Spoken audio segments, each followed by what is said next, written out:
भाग एक। खजाना आपके भीतर छिपा है। यदि आप अपने मन की आंखें खोलकर अपने अंदर छिपे असीमित दौलत के खजाने को देखेंगे तो आप पाएंगे कि आपके चारों ओर यह दौलत बिखरी पड़ी है। आपके अंदर सोने की खान है जिसमें से आप जितना चाहे निकालकर एक शानदार खुशियों से भरपूर जीवन जी सकते हैं। अनेक लोग सोए पड़े हैं क्योंकि वे इस असीमित ज्ञान और असीमित प्रेम से भरी पूरी सोने की खान को नहीं जानते जो उनके अंदर मौजूद है। चुंबक लगा लोहे का एक टुकड़ा अपने भार से 12 गुना भार को आसानी से उठा लेगा। यदि उसमें से चुंबक निकाल दें तो वो एक तिनका भी नहीं उठा पाएगा। इसी तरह दुनिया में दो तरह के लोग होते हैं, एक चुंबक वाले जिनमें विश्वास और आस्था कूट कूट कर भरी होती है, जो जानते हैं कि वे जीतेंगे और सफल होंगे। इसके विपरीत कुछ लोग वे होते हैं जिनमें चुंबक के तत्व नहीं होते, हमेशा भयभीत रहते हैं। उन्हें हर बात में संदेह होता है। वे कहते हैं, हो सकता है मैं असफल हो जाऊं, मैं अपने पैसे खो दूं, लोग मुझ पर हंसेंगे। इस प्रकार के लोग जिंदगी में आगे नहीं बढ़ पाते क्योंकि यदि वे आगे बढ़ने में डरेंगे तो वही रहेंगे जहां वे हैं। चुंबक वाला व्यक्ति बने और सदियों के रहस्य का आविष्कार करें। आपके विचार में सदियों पुराना यह रहस्य क्या हो सकता है? क्या परमाणु ऊर्जा, थर्माकूलर ऊर्जा, न्यूट्रॉन बम, अंतरिक्ष की यात्रा? नहीं, ऐसा कुछ नहीं। तब क्या है यह असाधारण रहस्य?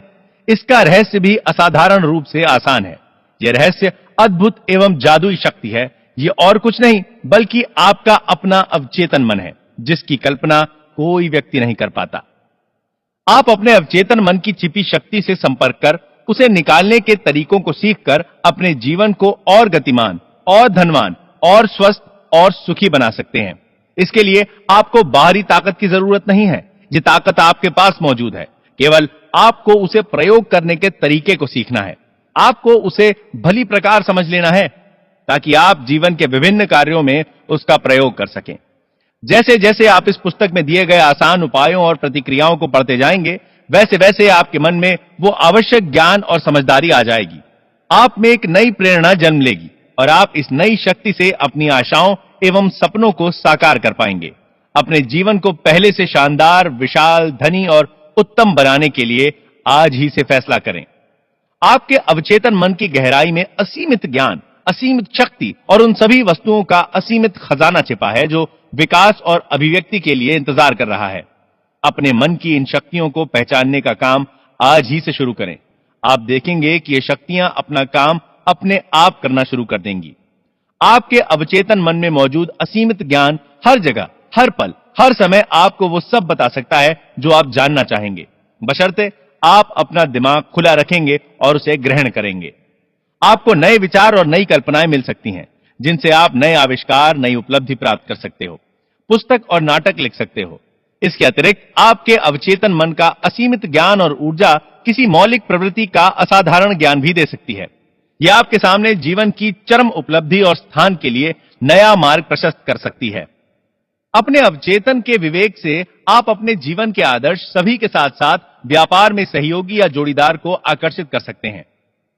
इसके उपयोग से आपको आपके घर का उचित खरीदार मिल सकता है। आपको अपनी चाहत के अनुरूप धन प्राप्त हो सकता है, जिसके आधार पर आप अपनी इच्छानुसार जहां जाना चाहते हैं जा सकते हैं, जो खरीदना चाहें खरीद सकते हैं, जो करना चाहते हैं कर सकते हैं।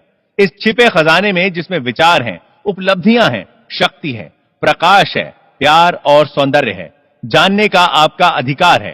हालांकि यह दिखाई नहीं देता, किंतु इसकी शक्तियां अपार हैं, प्रबल हैं। आपके अवचेतन मन में अपनी प्रत्येक समस्या के समाधान के साथ साथ प्रत्येक घटना का कारण भी मिलेगा। छिपी हुई शक्तियों और विवेक को निकालकर अपने अधिकार लेकर आप भरपूर उत्साह के साथ एक सुखी जीवन का संसार बसा सकते हैं।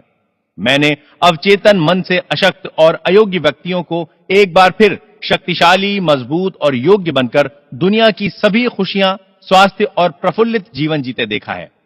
आपके अवचेतन मन में एक जादुई शक्ति है जो विचलित मस्तिष्क और अस्वस्थ मन को एक बार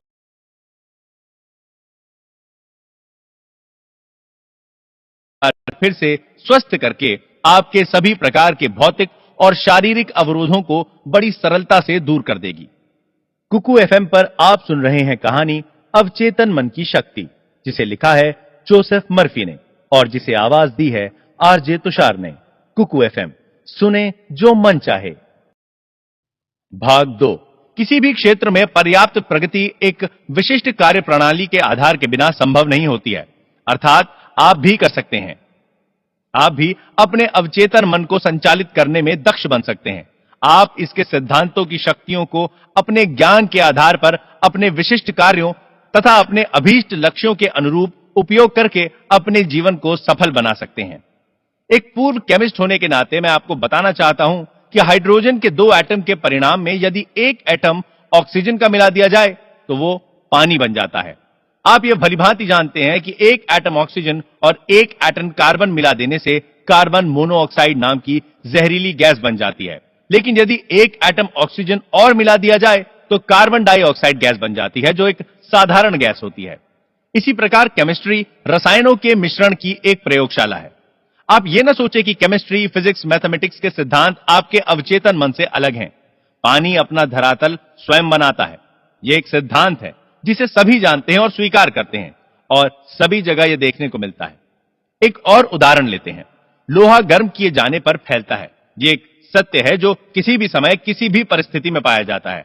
आप लोहे के टुकड़े को गर्म करो, वो बढ़कर फैलेगा, चाहे वो चीन में हो या इंग्लैंड अथवा भारत में हो। यह एक सार्वभौमिक सच्चाई है कि तत्व गर्म किए जाने पर फैलता है। यह भी एक सार्वजनिक सच्चाई है कि आप अपने अवचेतन मन में जो प्रभाव डालते हैं वो अंतरिक्ष के चित्रपट पर एक शर्त, अनुभव और परिणाम के रूप में अभिव्यक्त होता है। आपकी प्रार्थना का परिणाम मिलता है क्योंकि आपका अवचेतन मन सिद्धांत है, और सिद्धांत का मतलब है एक वस्तु की कार्यविधि या वस्तु के चलायमान होने का तरीका। उदाहरण के लिए बिजली के सिद्धांत को लेते हैं। वो ऊपर से नीचे की ओर दौड़ता है। जब आप बिजली का इस्तेमाल करते हैं तो आप उसके सिद्धांत को नहीं बदलते, लेकिन प्रकृति के सहयोग से आप अद्भुत आविष्कार और नई नई खोज करते हैं, जिनके परिणाम स्वरूप मानवता को अनगिनत लाभ पहुंचाए जाते हैं। आपका अवचेतन मन सिद्धांत है जो आस्था के नियम के अनुकूल चलता है। आपको पता होना चाहिए कि आस्था क्या है, वो क्यों काम करती है और कैसे काम करती है। बाइबल में यह बड़े आसान, स्पष्ट और सुंदर तरीके से बताया गया है कि कोई विश्वास के साथ पहाड़ से कहे कि हटो और समुद्र में जा गिरो, तो उसे अपने हृदय में कोई संदेह नहीं रहता, बल्कि उसे विश्वास होता है कि उसने जो कहा वो पूरा होगा, उसे वो सब कुछ मिलेगा जो वो कहेगा। आपके मन का नियम आस्था का सिद्धांत है। इसका मतलब है कि आपको मन के काम करने के तरीके पर विश्वास करना है। आपके मन की आस्था आपके मन का विचार है। देखो कितना आसान है सब कुछ, बस यही समझना है। आपके सभी अनुभव, परिणाम, शर्तें और कार्य आपके विचारों के प्रति आपके अवचेतन मन की प्रतिक्रियाएं हैं। याद रखने वाली बात यह है कि परिणाम, फल या उत्तर उसमें नहीं जिसमें आप विश्वास करते हैं, बल्कि आपके मन की आस्था से मिलता है। झूठी आस्थाओं, धारणाओं, अंधविश्वासों और आज के जीवन में प्रचलित भयों पर विश्वास करना छोड़िए और जीवन के सनातन सत्य एवं दैवी नियमों पर विश्वास करना शुरू करिए। तब जाकर आप जीवन में ऊपर उठेंगे और जीवन का सच्चा आनंद ले सकेंगे। जो व्यक्ति इस पुस्तक को पढ़कर और इसमें दिए गए अवचेतन मन के वैज्ञानिक सिद्धांतों को अपने जीवन में लागू करेगा, वो अपने लिए और दूसरों के लिए वैज्ञानिक एवं प्रभावपूर्ण रूप से प्रार्थना कर पाएगा। आपकी प्रार्थनाओं के परिणाम कर्म और उसकी प्रतिक्रिया के अलौकिक सिद्धांत के रूप में होते हैं, जो आपके विचार की प्रवृत्ति के अनुरूप होते हैं।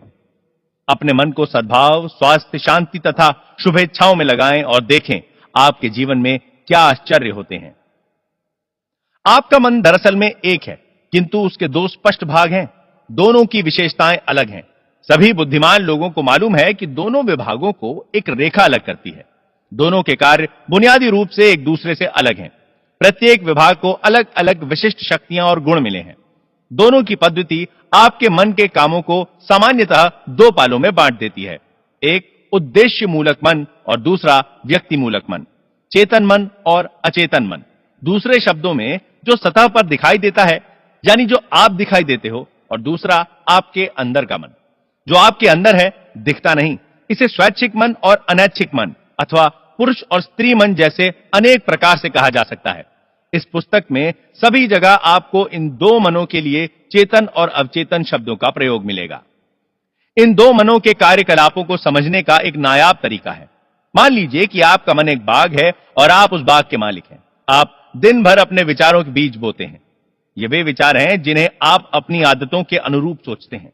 जैसे विचारों की बुवाई करते हैं, वैसे ही परिणाम आपके शरीर और आपके आसपास मिलते हैं। सुख, शांति, सही कामों, शुभ इच्छाओं और खुशहाली के विचारों का रोपण करना शुरू करें। धैर्य से बैठकर पूर्ण रुचि के साथ इन गुणों पर चिंतन करें और उन्हें पूर्ण रूप से अपने चेतन मन में अर्थात अपने सोचने समझने के मन में स्वीकार करें, उन्हें अंगीकार करें। अपने मन के बगीचे में इन विश्लेषण बीजों की बुआई करें और उनकी शानदार फसल का लाभ कमाएं। आपके अवचेतन मन की मिट्टी खूब उपजाऊ है, जिसमें सभी प्रकार के बीज उग जाते हैं, अच्छे भी और बुरे भी। लेकिन जरा सोचिए, क्या कांटों को रोपने से कहीं अंगूर मिलेंगे या गोखरू के पेड़ में अंजीर लगेंगे? इसीलिए प्रत्येक विचार महत्वपूर्ण है, क्योंकि वही कारण है जिसके प्रभाव से फल मिलता है। इसीलिए यह जरूरी है कि आप अपने विचारों पर नियंत्रण रखें, जिससे आपको वही परिणाम प्राप्त हो जैसा आप चाहते हैं। जब आपका मन सही रास्ते पर चलने लगेगा, जब आप सच को समझना शुरू कर देंगे, जब आपके अवचेतन मन में रचनात्मक, मधुर और शांतिपूर्ण विचार जमा होने लगेंगे, तब आपके अवचेतन मन की जादुई शक्ति में प्रतिक्रिया होगी और आपके जीवन में मधुर परिस्थितियां पैदा होंगी। आपके आसपास का वातावरण सहज बन जाएगा, प्रत्येक कार्य में सफलता मिलती जाएगी। जब आप अपने सोचने विचारने पर नियंत्रण शुरू कर देंगे, तो आपका अवचेतन मन इस शक्ति का उपयोग अपनी समस्या या परेशानी में भी कर पाएगा। दूसरे शब्दों में, आप वस्तुतः उस अनंत शक्ति और सर्वशक्तिमान नियम के सजग अनुयायी बन जाएंगे जो समस्त संसार को चलायमान रखता है। आप जहां रहते हैं वहां चारों ओर देखेंगे तो पाएंगे कि अधिकांश लोग शून्य जगत में रहते हैं और विवेकपूर्ण एवं ज्ञानी जन अभिलाषापूर्ण, अर्थपूर्ण जीवन को चुनते हैं।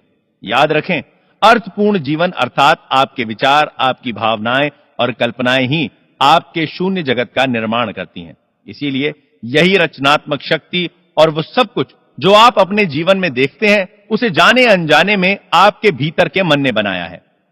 आपके चेतन और अवचेतन मन के आदान प्रदान का ज्ञान आपके संपूर्ण जीवन को बदल सकता है। अपने आसपास की दशा बदलने के लिए आपको उसके कारण को बदलना होगा।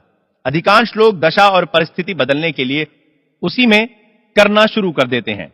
विवाद, उलझन, अभाव, बंधनों को दूर करने के लिए आपको उनके कारण को अर्थात उस तरीके को बदलना होगा जिसके जरिए आप चेतन मन का प्रयोग कर रहे हो। दूसरे शब्दों में, जिस दिशा में आप सोच रहे हैं और मन का प्रयोग कर रहे हैं, उसे बदलना होगा।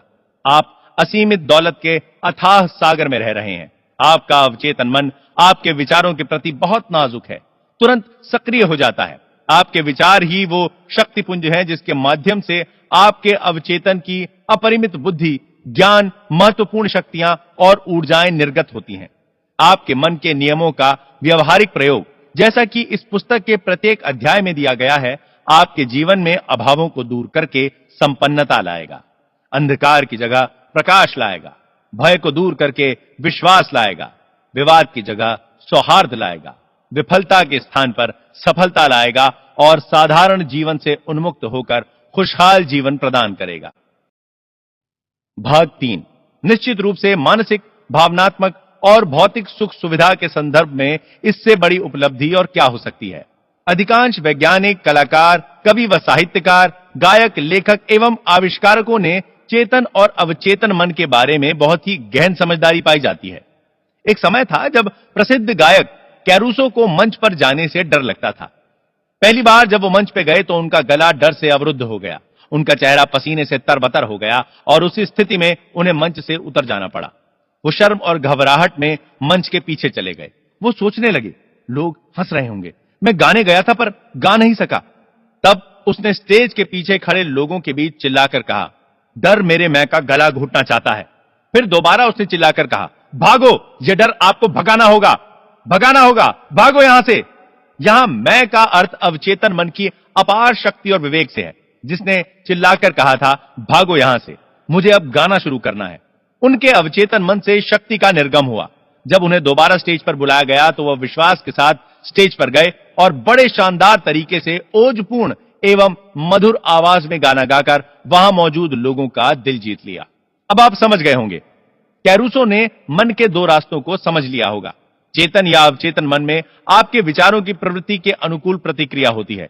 जब आपका चेतन मन डर, चिंता और हड़बड़ाहट में होता है तो अवचेतन मन में बैठी नकारात्मक भावनाएं निर्गत होने लगती हैं और आपका चेतन मन घबराहट, आतंक, भय और निराशा से भर जाता है। जब कभी आपके साथ ऐसा हो तो कैरूसो की तरह नकारात्मक विचारों के समक्ष पूरे साहस और विश्वास के साथ अपने मन में कहो, शांत रहो, धीरज रखो, मैं नियंत्रण में हूं, आपको मेरा आदेश मानना होगा, मेरा आप पर अधिकार है, आप यहां नहीं आ सकते, यहां आपकी जरूरत नहीं है। यह बड़ा अजूबा और रोचक होगा जब आप खुद अपने को कहते हुए देखेंगे कि किस विश्वास और संयम से आप नकारात्मक विचारों को भगाकर मन को फिर से शांत, मधुर और सौहार्दपूर्ण बनाते हैं। अवचेतन मन चेतन मन का विषय है और इसीलिए इसे अवचेतन या विषय मूलक कहते हैं। प्रमुख भेद और संचालन की प्रक्रिया। नीचे दिए गए उदाहरण से आप इसके प्रमुख भेदों को समझ जाएंगे। चेतन मन जहाज के कप्तान या उसके नेविगेटर की तरह होता है। वो जहाज को चलाता है और नीचे इंजन रूम में बैठे कार्मिकों को आदेश देता है, जो सभी बॉयलरों, मशीनों, यंत्रों को उसके आदेशों के अनुकूल चलाते हैं। मशीन रूम में काम कर रहे कार्मिकों को यह पता नहीं होता कि वे कहां तथा किस ओर जा रहे हैं, वे केवल आदेशों का पालन करते हैं। कप्तान अपने कंपस और अन्य यंत्र के आधार पर यदि गलत या अधूरा आदेश देता है तो वे पहाड़ से टकरा सकते हैं, क्योंकि उनका काम आदेश पर काम करना है। कार्मिक जन कप्तान से सवाल नहीं कर सकते, वे केवल आदेश का पालन करते हैं। कप्तान जहाज का बादशाह है, उसके आदेशों का पालन होता है। ठीक इसी तरह आपका चेतन मन कप्तान है, आपके जहाज का नेविगेटर है, जिसका रूप आपका शरीर है, आपके आसपास का वातावरण है और आपके अपने मामले हैं। आपका अवचेतन मन आपका आदेश लेता है, जिन पर आपका चेतन मन विश्वास करता है और सही मानकर स्वीकार कर लेता है। जब आप ये बार बार कहते हैं, मैं ये नहीं कर सकता, मेरे बस में नहीं है, तब आपका अवचेतन मन आपके शब्दों को स्वीकार कर लेता है और ऐसी स्थिति पैदा कर देगा कि आप अपनी चाहत की वस्तु या आप जो चाहते हैं वो काम नहीं कर पाएंगे। जब आप ये कहते रहोगे, मैं ये कार नहीं खरीद सकता, यूरोप की यात्रा नहीं कर सकता, ये घर नहीं खरीद सकता, ये सूट, ये पतलून नहीं खरीद सकता, तब तक ये जान लो कि आपका अवचेतन मन आपके नकारात्मक आदेशों का पालन करता रहेगा और जीवन भर आप अभावों में जीते रहेंगे। पिछले वर्ष क्रिसमस से पूर्व यूनिवर्सिटी की एक सुंदर छात्रा ने एक स्टोर विंडो में एक कीमती सफारी बैग देखा था। वो अपने घर न्यूयॉर्क जाने वाली थी। वो कहने वाली ही थी कि मैं ये बैग नहीं खरीद सकती, तभी उसे मेरा लेक्चर याद आया, जिसमें उसने सुना था, कभी नकारात्मक वाक्य अधूरा मत छोड़ो, फौरन उसे उलट दो और देखोगे कि आपके जीवन में क्या जादू होता है। उसने कहा, यह बैग मेरा है, यह बिक रहा है, मैं मन में इसे स्वीकार करती हूं और मेरा अवचेतन मन देखेगा कि यह मुझे मिलता है। उसी शाम क्रिसमस से पूर्व की संध्या में उसके मंगेतर ने ठीक वैसा ही बैग उपहार में दे दिया, जिसे उसने सुबह 10 बजे अपनी मन की आंखों से देखा था। उसने अपने मन को आशापूर्ण भावनाओं से भर दिया और उसे भीतर के मन को सौंप दिया, जो काम को पूरा करने में सिद्धहस्त है। उस युवती ने, जो साउथ कैलिफोर्निया यूनिवर्सिटी की छात्रा है, मुझे बताया, मेरे पास उस बैग को खरीदने के लिए पैसे नहीं थे, लेकिन अब मुझे पता चल गया कि पैसा और वो सब कहां है जिसकी मुझे जरूरत है, और वो अनंत भंडार में है जो मेरे पास है। दूसरा उदाहरण यह है, जब आप कहते हैं कि मुझे मशरूम पसंद नहीं है, और वो अवसर आता है जब आपको सलाद या सॉसेज में परोसा जाता है और आपका पेट गड़बड़ हो जाएगा, क्योंकि आपका अवचेतन मन आपसे कहता है, गुरु को मशरूम पसंद नहीं है। यह आपके चेतन मन और अवचेतन मन में काम करने के तरीकों में अंतर का एक दिलचस्प उदाहरण है। एक महिला कहती है, मैं रात में कॉफी पी लेती हूं तो मेरी नींद रात में 3 बजे खुल जाती है। जब कभी वो कॉफी पीती है, उसका अवचेतन मन धीरे से टोक देता है, गुरु चाहता है कि आप रात भर जागती रहो। आपका अवचेतन मन दिन व रात 24 घंटों काम करता है और आपके लिए आपके फायदे के कामों में लगा रहता है। आपकी रोजमर्रा की आदतों के परिणाम आपकी गोद में डालता रहता है। कुछ महीने पहले मुझे एक महिला ने लिखा, मैं 75 साल की एक विधवा हूं, मेरे परिवार के सब लोग अपनी अपनी जिंदगी में व्यस्त हैं, मैं अकेली पेंशन पर अपना जीवन निर्वाह कर रही हूं। मैंने अवचेतन मन पर आपका व्याख्यान सुना था, जिसमें आपने कहा था कि विचारों को अवचेतन मन में बार बार दोहराकर विश्वास और आशा के साथ कहा जाए तो वे सफल हो जाते हैं। मैंने अक्सर आशापूर्ण भाव से दोहराना शुरू किया, कोई मुझे चाहता है, मैं एक दयालु प्यार करने वाली आध्यात्मिक व्यक्ति से शादी करके सुखी और सुरक्षित जीवन व्यतीत कर रही हूं। मैं इसे 2 सप्ताह तक दिन में कई बार दोहराती रही। एक दिन पास की दवा की दुकान पर मेरी भेंट एक रिटायर्ड फार्मासिस्ट से हुई। मैंने महसूस किया कि वो एक समझदार, धार्मिक और दयालु प्रवृत्ति का व्यक्ति है। वो मेरी प्रार्थना का पूर्ण रूप से उत्तर था।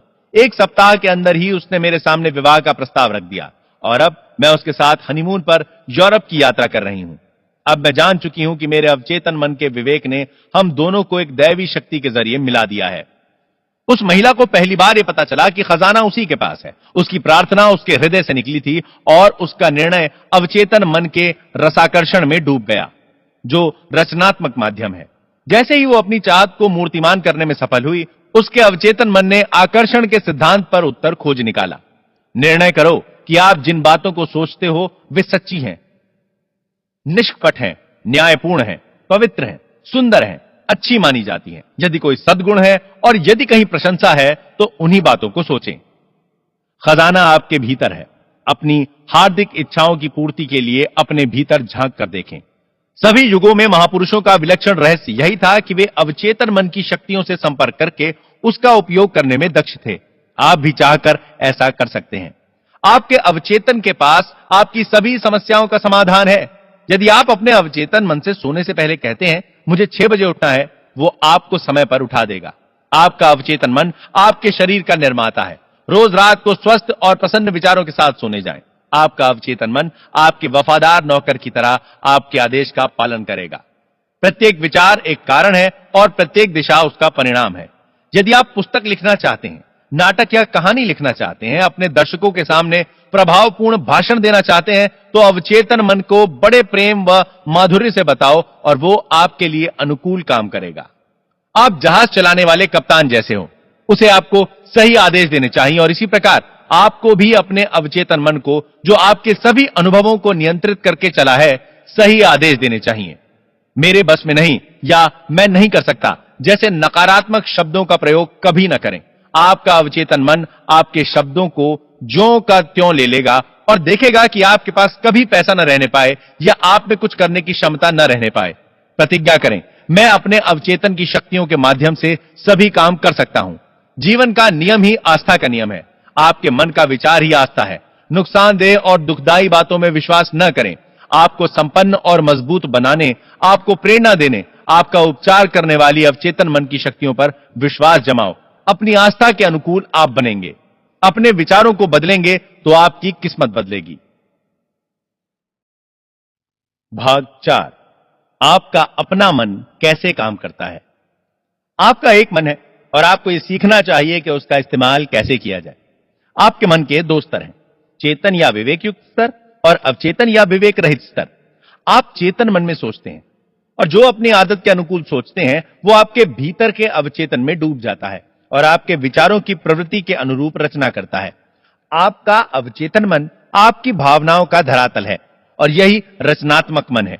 यदि आप अच्छा सोचते हैं तो शुभ इच्छा आएगी, यदि आप बुरा सोचते हैं तो बुराई आएगी। इसी प्रकार आपका मन काम करता है। याद रखने की महत्वपूर्ण बात यह है कि एक बार अवचेतन मन एक विचार को स्वीकार कर लेता है तो उस पर काम करना शुरू कर देता है। यह दिलचस्प और गूढ़ सत्य है कि अवचेतन मन का नियम अच्छे और बुरे दोनों विचारों पर समान रूप से काम करता है।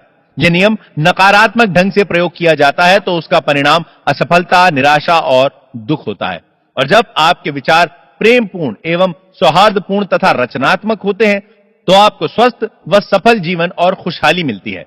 जब आप सही दिशा में सोचना और एहसास करना शुरू कर देंगे तो मन की शांति और स्वस्थ जीवन मिलेगा।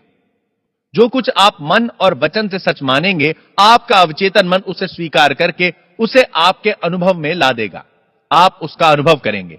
आपके लिए केवल यह जरूरी है कि आपका अवचेतन मन आपके विचारों को स्वीकार कर ले। आपके अपने अवचेतन मन का नियम ही आपके लिए अच्छा स्वास्थ्य, शांति अथवा जो पद आप प्राप्त करना चाहते हैं वो आपके सामने प्रस्तुत कर देगा। आप आदेश या निर्णय देते हैं और आपका अवचेतन मन वो विचार जो उसे दिया गया है आपके सामने पूरी निष्ठा से प्रस्तुत कर देगा। आपके मन का नियम यह है, आपको अपने अवचेतन मन से उन विचारों या चिंतन का प्रतिरूप या प्रतिफल मिलेगा जो आप अपने चेतन मन में रखते हैं। मनोवैज्ञानिकों और मनोचिकित्सकों ने साबित किया है कि जब विचार आपके अवचेतन मन को प्रेषित किए जाते हैं, उनकी छाप मस्तिष्क के पटल पर आ जाती है। जैसे ही आपका अवचेतन मन किसी विचार को स्वीकार करता है, वो तुरंत उसे मूर्तिमान करना शुरू कर देता है। वो विचारों से मिलकर काम करता है और आपके उस ज्ञान का पूरा प्रयोग करता है जो आपने जीवन भर एकत्र किया है। वो इसके लिए आपके भीतर मौजूद अनंत शक्ति, ऊर्जा और विवेक का प्रयोग करता है। वो अपना काम कराने के लिए प्रकृति के सभी सिद्धांतों को प्रयोग में लेता है। कभी कभी वो अपनी समस्याओं का समाधान तुरंत कर देता है, किंतु कभी ऐसा भी होता है कि उसे काम पूरा करने में कुछ दिन, कुछ सप्ताह या और भी देर हो सकती है, किंतु वो काम करके ही रहता है। आपको यह याद रखना चाहिए कि ये दोनों अलग अलग मन नहीं है, ये केवल दो क्षेत्र हैं जिनका कार्यकलाप अलग है, लेकिन मन एक ही है। आपका चेतन मन विवेकशील है, अर्थात हर चीज का कारण जानना चाहता है। यही क्षेत्र है जो अपनी चाहत का चुनाव करता है। उदाहरण के लिए आप पुस्तक चुनते हैं, अपना घर चुनते हैं और अपना जीवन साथी चुनते हैं। आप सारे तर्क वितर्क चेतन मन से करते हैं। दूसरी ओर आपके किसी प्रयास के बगैर आपका हृदय स्वतः धड़कता रहता है और पाचन क्रिया, रक्त प्रवाह और सांस बराबर चलता रहता है। यह सब आपका अवचेतन मन एक स्वतंत्र प्रक्रिया के माध्यम से चलाए रखता है, जिस पर आपके चेतन मन का कोई नियंत्रण नहीं होता। आपका अवचेतन मन वो सब स्वीकार कर लेता है जिसकी छाप उस पर पड़ती है, या वो जिस पर आप विश्वास करते हैं। वो चेतन मन की तरह कारण या प्रश्न नहीं पूछता, न ही आपसे कोई तर्क करता है। वो मिट्टी की तरह है जो सभी प्रकार के बीज को स्वीकार कर लेता है। अच्छा हो या बुरा, उसे कोई फर्क नहीं पड़ता। आपके विचार हमेशा सक्रिय रहते हैं। हो सकता है उन बीजों में आपकी पसंद जुड़ी हो। नकारात्मक व विध्वंसात्मक विचार आपके अवचेतन मन में लगातार नकारात्मक रूप में काम करते रहते हैं और एक समय के बाद आपके अनुभवों में दिखाई देने लगेंगे। आप बुरे कामों में फंस जाते हैं। याद रखें, आपका अवचेतन मन यह नहीं बताता कि आपके विचार अच्छे हैं या बुरे, सच्चे हैं या झूठे। उसका यह काम नहीं है। वो तो जो आप लाते हो, अर्थात जो विचार या सुझाव आप स्वीकार करते हैं या चुनते हैं, उसे स्वीकार कर अपना काम शुरू कर देता है। उदाहरण के लिए, यदि आप अपने होशो हवास में कुछ अच्छा या सही सोचते हो लेकिन वो झूठा है, तो भी आपका अवचेतन मन उसे सही मानकर स्वीकार कर लेगा और उसी के अनुसार काम करेगा, क्योंकि आपके चेतन मन ने उसे सही माना है। मनोवैज्ञानिकों और अन्य लोगों की ओर से अनेक परीक्षणों में यह पाया गया है कि आदमी हिप्नोटिक स्टेज या सुषुप्तावस्था में चुनाव और तुलना, जो कि एक आवश्यक तार्किक प्रक्रिया है, नहीं कर पाता। उसमें वो क्षमता नहीं होती। परीक्षणों में यह बार बार स्पष्ट हुआ है कि आपका अवचेतन मन कोई भी सुझाव स्वीकार करेगा, चाहे वो झूठा ही क्यों ना हो। एक बार स्वीकार करने के बाद वो सुझाव के अनुकूल ही काम करेगा। आपका अवचेतन मन आपका सुझाव कितनी आसानी से स्वीकार कर लेता है, इसका एक दिलचस्प उदाहरण मनोविज्ञान में हिप्नोटिक स्लीप या सुषुप्तावस्था है, जिसमें एक मनोवैज्ञानिक अपने एक रोगी को सुझाव देता है कि वो नेपोलियन बोनापार्ट है या वो बिल्ली या कुत्ता है। वो व्यक्ति उन्हीं के अनुकूल व्यवहार करने लगेगा। उसका व्यक्तित्व कुछ समय के लिए बदल जाएगा। वो उसी पर विश्वास करेगा जो उसका डॉक्टर कह रहा है। एक दक्ष मनोचिकित्सक अपने एक छात्र को हिप्नोटिक स्लीप यानी अर्ध मूर्छावस्था में ले जाकर उससे कहे कि उसकी कमर में दर्द हो रहा है, दूसरे छात्र से कहे कि उसकी नाक से खून बह रहा है, तीसरे से कहे कि वो संगमरमर की मूर्ति है, चौथे से कहे कि आप सर्दी से कांप रहे हो, टेम्परेचर 0 से नीचे है। आप देखेंगे कि प्रत्येक छात्र उसी सुझाव पर काम करके वैसा ही व्यवहार कर रहा है जो उसे दिया गया है। उन सभी छात्रों के वर्तमान का वातावरण से कोई सरोकार नहीं होता, क्योंकि वो सुझाव में नहीं है। ये साधारण सुझाव आपको स्पष्ट करेंगे कि आपके चेतन तार्किक मन और अवचेतन में जो अवैयक्तिक है, चुनाव शून्य है और उन सब पर सही मानकर स्वीकार कर लेता है जो आपका चेतन मन सही और स्वीकार करके उसे देता है।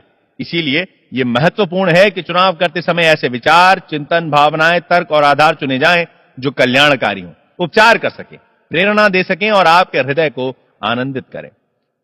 आपका अवचेतन मन कभी कभी उद्देश्य सूचक के नाम से भी जाना जाता है, क्योंकि ये बाहरी दुनिया का कामकाज देखता है। उद्देश्य सूचक मन का माध्यम आपकी 5 इंद्रियां हैं। दैनिक जीवन की बातों, अपनी आसपास की समस्याओं के संबंध में उद्देश्य सूचक आपका मार्गदर्शक और निर्देशक होता है। आपका ज्ञान 5 इंद्रियों के जरिए होता है। आपका मन देखकर, अनुभव करके और जानकारी लेकर ज्ञान प्राप्त करता है। जैसा कि पहले बताया जा चुका है, उद्देश्य सूचक मन का महत्वपूर्ण काम तर्क करके समझना है। मान लीजिए कि लॉस एंजलिस आने वाले हजारों यात्रियों में एक आप भी हैं। आप उस शहर को देखकर कह सकते हैं, आपने वहां सुंदर पार्कों, बगीचों और बड़े बड़े भवनों तथा खूबसूरत घरों को देखा और देखने के बाद आपका निर्णय है कि वो एक भव्य और सुंदर शहर है। यह काम आपने उद्देश्य सूचक मन के माध्यम से किया है। कभी कभी आपके अवचेतन मन को विषय सूचक कहा जाता है।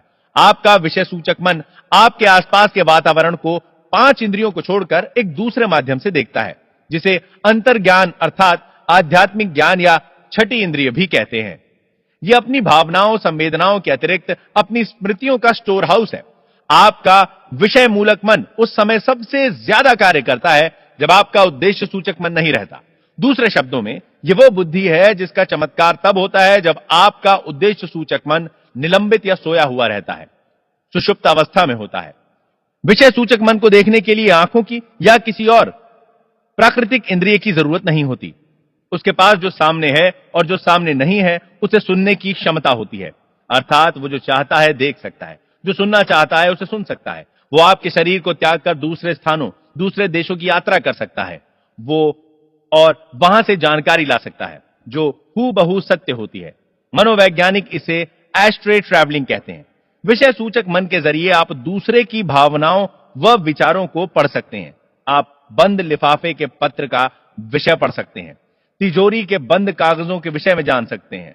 आपका विषय सूचक मन किसी संचार साधन के बिना दूसरे व्यक्ति के मन की बात जान सकता है। इसीलिए यह बहुत जरूरी है कि हम अपनी प्रार्थना का सही प्रयोग करने के लिए उद्देश्य सूचक और विषय सूचक मन के बीच संबंध या आदान प्रदान को भली प्रकार समझ लें। आपका अवचेतन मन तर्क वितर्क नहीं कर सकता, इसीलिए यदि आप उसे गलत सुझाव देंगे, वो उसे सच मानकर अपना काम शुरू करके उन्हें दशा, अनुभव या घटनाओं के रूप में पेश कर देगा। आपके साथ जो बातें हुई हैं वे आपके विचारों की छाप के आधार पर हुई हैं, जो अपनी आस्था के अनुकूल आपने अवचेतन मन को दिए हैं। यदि आपने अपने अवचेतन को अशुद्ध या गलत विचार प्रेषित किए हैं और उन्हें आप हटाना चाहते हो, तो उनके स्थान पर रचनात्मक और सौहार्दपूर्ण विचारों को बार बार दोहराएं, जिससे आपका अवचेतन उसे स्वीकार करता है। इस प्रकार विचारों और जिंदगी की एक नई और स्वस्थ आदत डालें, क्योंकि आपका अवचेतन मन आदतों का कार्यस्थल है। आपके अवचेतन मन के रोजमर्रा के विचार आपके अवचेतन मन में गहराई से उतरकर एक आधार बना लेते हैं। यदि आपके दैनिक जीवन के विचार सौहार्दपूर्ण, शांतिमय और रचनात्मक हैं, तो आपके लिए यह बहुत ही उपयोगी है। यदि आप भय, परेशानी और विचारों के अन्य प्रकार से विध्वंसात्मक स्वरूप में मशगूल रहे हैं, तो इसका उपाय यह है कि अवचेतन मन की दैवी शक्तियों को याद करें और स्वतंत्रता, सुख तथा संपूर्ण स्वास्थ्य का आदेश दें। आपका अवचेतन मन चूंकि रचनात्मक है तथा दैवी शक्ति से परिपूर्ण है, वो स्वतंत्रता और खुशी की संरचना करना शुरू कर देगा, जिसका आपने आदेश दिया था। आप अब तक जान चुके होंगे कि आपका चेतन मन आपके दरवाजे पर खड़ा चौकीदार है और उसका पहला काम आपके अवचेतन मन की झूठे प्रभावों से रक्षा करता है। आप अब मन के बुनियादी नियमों में एक नियम को जान चुके हैं। आपका अवचेतन मन सुझाव को तुरंत ग्रहण कर लेता है और आप जानते हैं कि आपका अवचेतन मन तुलना नहीं कर सकता, विपरीत नहीं सोच सकता। ना तो वो तर्क कर सकता है, ना ही खुद अपने से सोच पाता है। अंतिम क्रिया आपका चेतन मन करता है। अवचेतन मन केवल चेतन मन की ओर से प्रेषित प्रभाव की प्रतिक्रिया स्वरूप काम करता है। वो अपने काम में कोई परिवर्तन नहीं करता। सुझाव की शक्ति कितनी प्रबल होती है, इसका एक अच्छा उदाहरण नीचे दिया जा रहा है। मान लें कि आप पानी के जहाज में यात्रा कर रहे हैं। आपको डॉक पर एक डरपोक जैसा दिखने वाला यात्री दिखाई देता है। आप उससे कहते हैं, लगता है आप बीमार हो, आपका चेहरा पीला जर्द हो गया है, मुझे डर है कहीं आपको सी सिकनेस ना हो जाए, चलिए मैं आपको आपके केबिन तक पहुंचा देता हूं। यात्री सचमुच में पीला पड़ने लगता है। आपका सी सिकनेस का सुझाव उसके डर में मिल जाता है। वो आपका सहारा लेकर अपने केबिन में लेट जाता है और वहां आपका नकारात्मक सुझाव अपना कमाल दिखाना शुरू कर देता है, क्योंकि उस यात्री ने आपके सुझाव को स्वीकार कर लिया और वस्तुतः वो कारगर होने लगता है। एक ही सुझाव के विभिन्न परिणाम। भाग 5।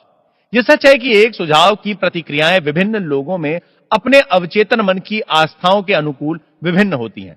उदाहरण के लिए, यदि आप दया से अभिभूत होकर जहाज के नाविक से कहते हैं, प्रिय दोस्त, आप बीमार लग रहे हो, क्या आपको ऐसा नहीं लग रहा? मुझे तो लग रहा है कि आपको सी सिकनेस होने जा रही है।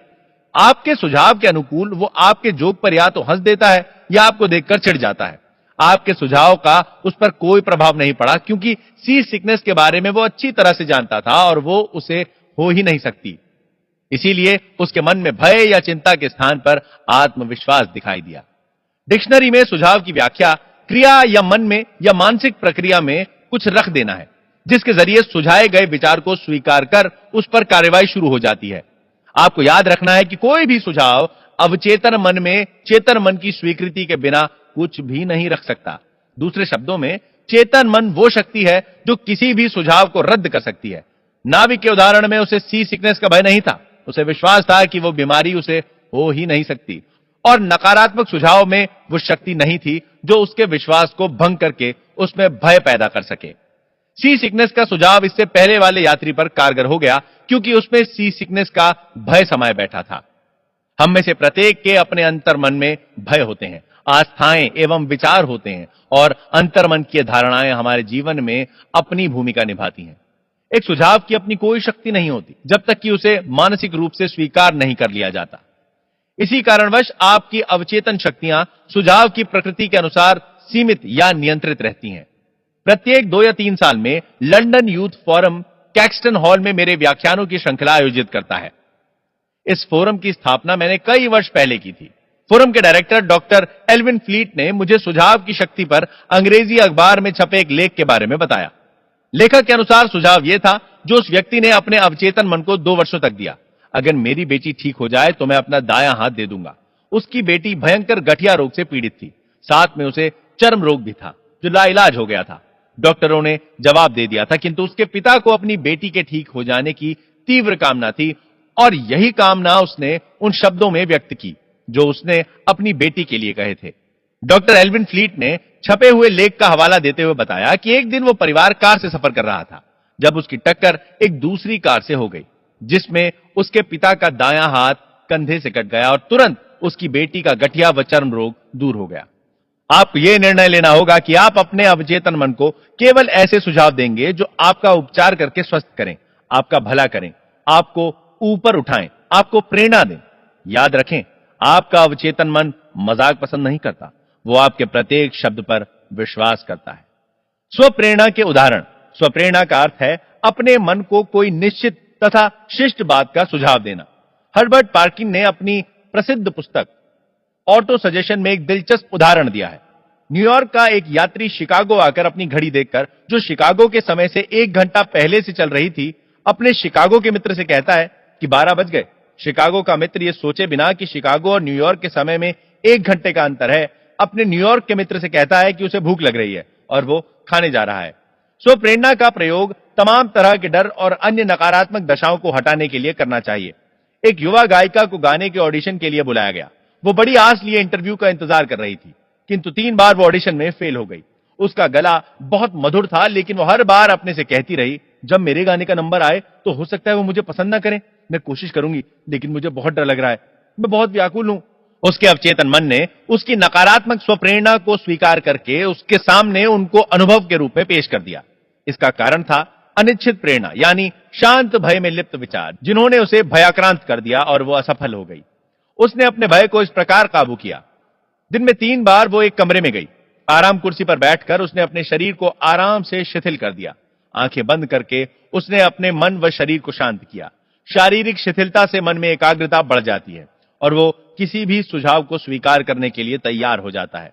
उसने अपने भय को दूर करने के लिए स्वयं से कहना शुरू किया, मैं बहुत सुंदर गा सकती हूं, मैंने मन बना लिया है, मैं पूरी तरह से गाने के लिए तैयार हूं, मैं गाऊंगी और सुरीले स्वर में गाऊंगी। उसने अपने शब्दों को शांत स्वर में विश्वास के साथ फिर से दोहराया। इसके बाद वो रोजाना दिन में 3 बार अभ्यास करती रही। प्रत्येक सिटिंग में वो 5 से 10 बार वही वक्तव्य दोहराती रही। सप्ताह के अंत तक वो पूरे जोश और विश्वास के लिए तैयार हो गई और जब उसे फिर से ऑडिशन के लिए बुलाया गया तो उसने बहुत ही सुरीली आवाज में गाना गाया। उसका चयन कर लिया गया। 70 वर्ष की एक वृद्धा हमेशा अपने से कहती रहती थी, मैं भूलने लगी हूं। उसने स्वप्रेरणा के जरिए भूलने की अपनी प्रक्रिया को बदल दिया। उसने कहना शुरू किया, आज से मेरी याददाश्त बढ़ने लगी है, मैं अब हमेशा अपनी जरूरत की बातों को याद रखूंगी। जो बातें मुझसे होंगी वो स्पष्ट रूप से मुझे याद रहेंगी। मैं उन्हें स्वाभाविक रूप से बड़ी आसानी से अपने पास रखूंगी। जब भी मुझे जरूरत होगी मैं उन्हें अपने मन में रखूंगी। मेरी याद दिन पर दिन बढ़ रही है और बहुत शीघ्र पहले से अच्छी हो जाएगी। 3 सप्ताह के प्रयास के बाद उसकी स्मृति सामान्य हो गई, जिससे उसका जीवन खुशनुमा हो गया। अनेक लोग जिन्हें चिड़चिड़ेपन और भयंकर क्रोध की शिकायत थी, उन्होंने स्वप्रेरणा की मदद से अद्भुत परिणाम प्राप्त किए हैं। इसके लिए उन्होंने विभिन्न वक्तव्य 1 महीने में दिन में 3 से 4 बार दोहराए हैं, सुबह, दोपहर और रात में सोने से पहले। आज के बाद मैं मृदुल स्वभाव का बनूंगा। मेरे मन में सुख और आनंद डेरा जमाएंगे। जीवन की खुशियां मेरे पास होंगी। दिन प्रतिदिन लोग मुझे पसंद करेंगे। मेरी समझ बढ़ेगी। मेरे चारों ओर खुशियां हैं। मैं प्रेम और माधुर्य का केंद्र बन गया हूं। खुशियां हरदम साथ रहती हैं। मेरा स्वभाव बदल गया है। मैं बहुत खुश हूं और सबका आभारी हूं। विजातीय स्वप्रेरणा के कुछ उदाहरण और विचार। विजातीय प्रेरणा का अर्थ है दूसरे से प्राप्त सुझाव। सभी युगों में सुझाव की शक्ति ने दुनिया के सभी देशों के हर काल में आदमी के जीवन और उसके चिंतन में अपनी भूमिका अदा की है। अनेक देशों में यह धर्म की नियंत्रण शक्ति का काम करता है। स्वप्रेरणा का प्रयोग अपने को अनुशासित और नियंत्रित करने के लिए करना चाहिए, किंतु इसका प्रयोग उन लोगों को अपने नियंत्रण और आदेशों में रखने के लिए किया जा सकता है जो मन के सिद्धांतों से अनभिज्ञ हैं। यह अद्भुत और शानदार है, किंतु इसका नकारात्मक रूप मन के सभी स्वरूपों में सर्वाधिक विध्वंसकारी है, जिसका परिणाम दुख, असफलता, संताप, बीमारी और विनाश है। बचपन से हम में से अधिकांश लोगों को अनेक नकारात्मक सुझाव दिए जाते रहे। इससे बचने के उपाय से अनजान होने के कारण स्वाभाविक रूप से हम इन्हें ग्रहण करते आए हैं। कुछ नकारात्मक सुझाव इस प्रकार हैं: आप नहीं कर सकते, आप कभी किसी लायक नहीं होंगे, आपको चांस नहीं मिलेगा, आप पूरी तरह गलत हो, कोई फायदा नहीं, आप कौन हो, कोई मायने नहीं रखता, बल्कि आप किसे जानते हो मायने रखता है, दुनिया का पतन हो रहा है, क्या फायदा, किसी को कोई मतलब नहीं, इतनी मेहनत करना बेकार है, आप अब बूढ़े हो गए हो, हालत और बिगड़ती जा रही है, जीवन एक कारावास है, प्यार कौन करता है, आप जीत ही नहीं पाओगे, जल्द ही आपका पैसा उड़ जाएगा, सावधान रहो, बीमारी आप पर हमला करेगी, आप किसी पर भी विश्वास नहीं कर सकते, इत्यादि। एक वयस्क होने के बाद जब तक आप रचनात्मक स्वप्रेरणा का प्रयोग नहीं करेंगे जो आपके दिमाग को बदल सकती है, तब तक आप पर पूर्व में पड़े प्रभाव आपके व्यवहार के तरीकों को बदलकर आपके निजी और सामाजिक जीवन में गड़बड़ी पैदा करके आपकी अच्छी आदतों के विकास में कठिनाई पैदा करते रहेंगे। अखबार उठाकर देखिए, आपको दर्जनों समाचार मिल जाएंगे जो आपके दिमाग में खालीपन, भय, चिंता, परेशानी और आने वाले खतरे की आशंकाओं के बीज बो सकते हैं। अगर आप उन्हें स्वीकार करते हैं तो भय की चिंता आपके जीवन में रहने की अभिलाषा समाप्त कर देगी। यह जानते हुए कि आप अवचेतन मन को रचनात्मक सुझाव दे सकते हैं, आप इन सभी नकारात्मक सुझावों का निराकरण कर सकते हैं। जो लोग नकारात्मक सुझाव देते हैं उन्हें आप नियमित रूप से चेक करते रहें।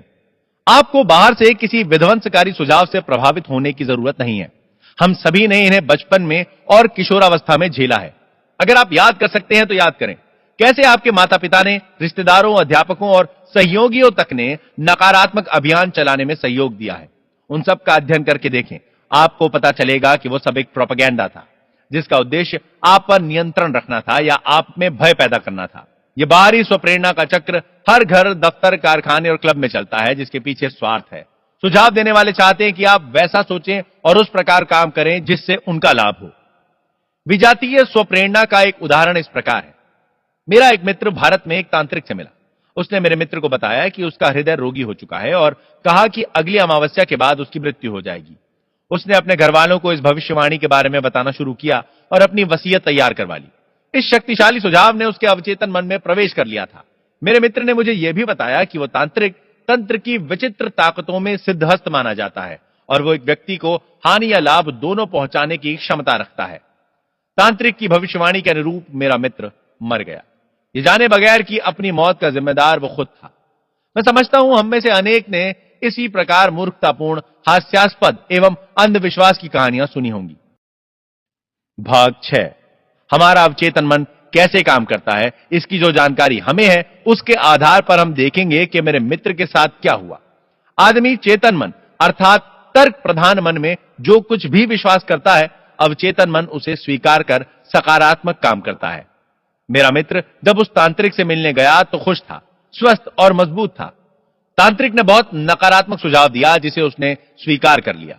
वो भय से आतंकित हो गया और बार बार यही सोचता रहा कि अमावस्या के बाद वो मर जाएगा। उसने सबको बताना शुरू कर दिया और अपने अंत का इंतजाम भी कर लिया। यह प्रक्रिया उसके दिमाग की ही उपज थी, उसकी अपनी धारणा थी। वो अपने आप मृत्यु को ले आया या स्वयं अपने शरीर का अंत कर दिया और इसका जिम्मेदार खुद उसका डर था। वो अपनी आशा के अनुकूल मृत्यु का इंतजार कर रहा था। वो तांत्रिक जिसने मृत्यु की भविष्यवाणी की थी वो ढोंगी था। उसके पास कुछ लाल व पीले पत्थरों को छोड़कर तांत्रिक शक्ति नाम की कोई चीज नहीं थी। उसके सुझावों में रचना करने या संहार करने की कोई शक्ति नहीं थी। यदि मेरा मित्र अपने मन के नियम जानता होता तो वो पूर्ण रूप से तांत्रिक के नकारात्मक सुझाव को रद्द कर देता। उसके सुझावों पर कोई ध्यान नहीं देता, क्योंकि वो जान गया होता कि वो अपने विचारों और भावनाओं के अधीन है। उसको सुरक्षा प्रदान करने के लिए उसके विचार इस्पात के कवच के मानिंद हैं, जिस पर भविष्यवाणियां टकराकर टूट जाया करती हैं।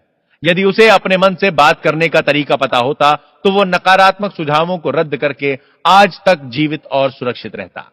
बाहर के विचारों में अपनी कोई शक्ति नहीं होती, उन्हें शक्ति आपके विचारों से मिलती है। आपको अपनी मानसिक स्वीकृति देनी पड़ती है, तब जाकर वे आपके बनते हैं और आप वैसा ही सोचने लगते हैं। याद रखें, आपके पास चुनने की क्षमता है। अपना जीवन स्वयं चुनो, अपना स्वास्थ्य स्वयं चुनो, अपना प्यार स्वयं चुनो। किसी धारणा को मान लेने की शक्ति। आपका मन तर्कों की मंजुषा है। इसका अर्थ है कि आपका चेतन मन जिस किसी धारणा को तर्क के आधार पर सत्य मान लेता है, उसे आपका अवचेतन मन में बैठे प्रश्न या समस्या का हल मानकर अपना लेता है। यदि आपके तर्क का आधार सही है तो उसका परिणाम भी सही होगा। उदाहरण के लिए, प्रत्येक गुण प्रशंसनीय है। दया गुण है, इसीलिए दया प्रशंसनीय है। एक अन्य उदाहरण, प्रत्येक निर्मित वस्तु बदलती है और मिट जाती है। मिस्र के पिरामिड निर्मित किए गए पहाड़ हैं, इसीलिए वे एक दिन मिट जाएंगे। पहला वक्तव्य एक प्रमुख धारणा है और सही निर्णय निश्चित रूप से सही धारणा है। कॉलेज के प्रोफेसर ने, जो न्यूयॉर्क में मन के विज्ञान पर मेरा व्याख्यान सुन चुका था, मुझसे कहा, मेरा सारा जीवन बर्बाद हो गया है। रुपया, पैसा, धन संपदा, दोस्त, सब कुछ चला गया। जिस काम में हाथ लगाता हूं वही डूब जाता है। मैंने उसे समझाया कि वो अपने मन में पक्की धारणा बनाए कि उसके अवचेतन मन का असीमित ज्ञान उसे ले जा रहा है, उसका मार्गदर्शन कर रहा है और उसे आध्यात्मिक, मानसिक एवं भौतिक रूप से खुशहाल बना रहा है। तब उसका अवचेतन मन स्वतः बुद्धिमानी से उसके धन का नियोजन करेगा, सही परामर्श देगा और शरीर को स्वस्थ करके उसके मन को सुख व शांति प्रदान करेगा। प्रोफेसर ने अपने जीवन का पूरा नक्शा बदलकर उसे अपनी चाहत के अनुकूल ढाल लिया और निम्नलिखित को अपनी धारणा बना ली। असीमित ज्ञान सभी बातों में मेरा मार्गदर्शन कर रहा है। पूर्ण स्वास्थ्य मेरा है। मेरा मन एवं शरीर प्रेम और सौहार्द से भरा पूरा है। सौहार्द, प्यार, शांति और संपन्नता मेरी है। मेरा पूरा शरीर और मन सही कर्मों और दैवी नियमों के अधीन चल रहा है। मैं जानता हूं कि मेरी प्रमुख धारणा जीवन के अनंत सत्य पर आधारित है और मैं जानता हूं, ऐसा एहसास करता हूं और विश्वास करता हूं कि मेरा अवचेतन मन मेरे चेतन मन के विचारों की प्रवृत्ति के अनुकूल चलता है। उसने मुझे लिखा, मैंने उपयुक्त वक्तव्य को दिन में कई बार शांतिपूर्वक बड़े प्यार से धीरे धीरे यह सोचकर दोहराया कि वो मेरे अवचेतन मन की गहराई में उतर रहा है और उसका परिणाम अब आएगा। आपने मुझे जो समय दिया, मैं उसके लिए आपका अत्यंत आभारी हूं और यह कहना चाहता हूं कि मेरे जीवन में परिवर्तन होने लगा है। वास्तव में यह कारगर है। अवचेतन मन विवादों पर तर्क नहीं करता। आपका अवचेतन मन पूर्णतः बुद्धिमान है और सभी प्रश्नों का उत्तर जानता है। वो आपसे विवाद नहीं करता या आपसे उलटकर कुछ नहीं पूछता। वो ये नहीं कहता, आपको उसका प्रभाव मुझ पर नहीं डालना चाहिए। उदाहरण के लिए, जब आप कहते हैं मैं ये नहीं कर सकता या मेरी अब उम्र हो गई है अथवा मैं ये जिम्मेदारी नहीं निभा सकता या मेरा जन्म ही अभावों में हुआ, मैं सही राजनीतिज्ञ को नहीं जानता, तब आप अपने नकारात्मक विचारों को अपने अवचेतन मन में प्रेषित कर रहे हैं और स्वभावतः वो उसके अनुकूल काम करने लगता है। इस प्रकार आप अपना ही नुकसान कर रहे हैं। जब आप अपने अवचेतन मन में इस प्रकार की बाधाएं ला रहे हैं और अवचेतन मन को घेर कर रख रहे हैं, आप अपनी भलाई में बाधा पहुंचा रहे हैं और बदले में अपने जीवन में अभाव, बंदिशों को ला रहे हैं। अवचेतन मन में विवेक और बुद्धि के अवसरों को रोक रहे हैं। तो आप दरअसल में यह कह रहे हैं कि आपका अवचेतन मन आपकी समस्याओं का हल नहीं कर सकता। इससे मानसिक और भावनात्मक रुकावट पैदा होगी, जिसकी वजह से बीमारी या मानसिक चिड़चिड़ापन पैदा होगा। अपनी इच्छाओं को प्रभावशाली बनाने और अपनी निराशा दूर करने के लिए दिन में कई बार जोर से ये वक्तव्य दोहराएं। असीमित ज्ञान, जिसने मुझे ये इच्छा दी है, वो मुझे मार्गदर्शन देगा और मुझे अपनी इच्छा को पूरा करने की योजना की ओर ले जाएगा। मुझे मालूम है कि मेरे अवचेतन मन का गहन विवेक अब जाग गया है और जो कुछ मैं अंदर महसूस कर रहा हूं, अब वो होने जा रहा है। मेरे अंदर और बाहर का ज्ञान बराबरी के संतुलन में पहुंच गया है। अगर आप कहते हैं कि बाहर आने का कोई रास्ता नहीं है, मैं भटक गया हूं, इस भटकाव से छुटकारा नहीं है, मैं बंदिश में हूं और अड़चन में फंस गया हूं, तो आपको कोई उत्तर नहीं मिलेगा अथवा आपके अवचेतन मन से कोई प्रतिक्रिया नहीं आएगी। यदि आप चाहते हो कि आपका अवचेतन मन आपके लिए काम करे, तो आपको सही मांग करनी होगी और उसका सहयोग प्राप्त करना होगा। वो हमेशा आपके लिए ही काम करता है। वो आपके दिल की धड़कन को इस समय भी नियंत्रित कर रहा है और आपकी सांसों को भी चला रहा है। वो आपकी उंगली के कट जाने पर उसे ठीक करता है और उसकी प्रवृत्ति जीवन भर आपकी रक्षा करने और आपको बनाए रखने की है। आपके अवचेतन का मन उसका अपना है, किंतु वो आपके विचारों और कल्पनाओं के प्रकार को स्वीकार करता है। जब आप समस्या का समाधान ढूंढते हैं, तब आपका अवचेतन मन सजग हो जाता है, किंतु वो आशा करता है कि आप अपने चेतन मन में एक निर्णय पर पहुंचे और सही एवं न्यायोचित फैसला करें। आपको यह जान लेना है कि अपनी समस्या का उत्तर आपके अवचेतन मन में मौजूद है। लेकिन यदि आप कहते हैं मैं नहीं समझता कि समस्या का कोई समाधान है, मैं नहीं सोच पा रहा हूं, मैं भ्रमित हो गया हूं, मुझे कोई हल क्यों नहीं सूझ रहा, तो आप अपनी प्रार्थना को प्रभावहीन बना रहे हैं। ठीक वैसे ही जैसे एक सिपाही खड़ा सोच रहा हो, आपको कोई रास्ता नहीं दिखाई देगा। अपने मन के पहियों को रोकें, ठहरें, फिर चलने दें और आहिस्ता से दृढ़ विश्वास के साथ कहें, मेरा अवचेतन मन समस्या का समाधान जानता है। वो अब जाग उठा है तथा समस्या को हल करने के लिए तैयार है। मैं जानता हूं कि मेरे अवचेतन मन का असीमित ज्ञान सब कुछ जानता है और अब वो मेरी समस्या का सही समाधान देने जा रहा है। मेरे सही विश्वास ने अब मेरे अवचेतन मन के शक्तिपुंज को उसकी शान से मुक्त कर दिया है। मैं खुश हूं कि मेरे मन की इच्छा पूरी हो रही है। प्रमुख बिंदुओं पर पुनरावलोकन। शुभ सोचें और शुभ परिणाम मिलेंगे, अनिष्ट सोचेंगे तो अनिष्ट परिणाम मिलेंगे। आप वही हैं जो दिन भर सोचते हैं। आपका अवचेतन मन आपसे विवाद नहीं करता, वो वही स्वीकार करता है जो आपका चेतन मन आदेश देता है। अगर आप कहते हैं मेरे वश में ये नहीं है, तो हो सकता है ये सही हो, किंतु आप ये ना कहें, कुछ बेहतर सोचें और आदेश दें, मेरे वश में है, मैं कर लूंगा, मैं इसे स्वीकार करता हूं। आपके पास चुनने की शक्ति है। स्वास्थ्य और खुशी को चुनें।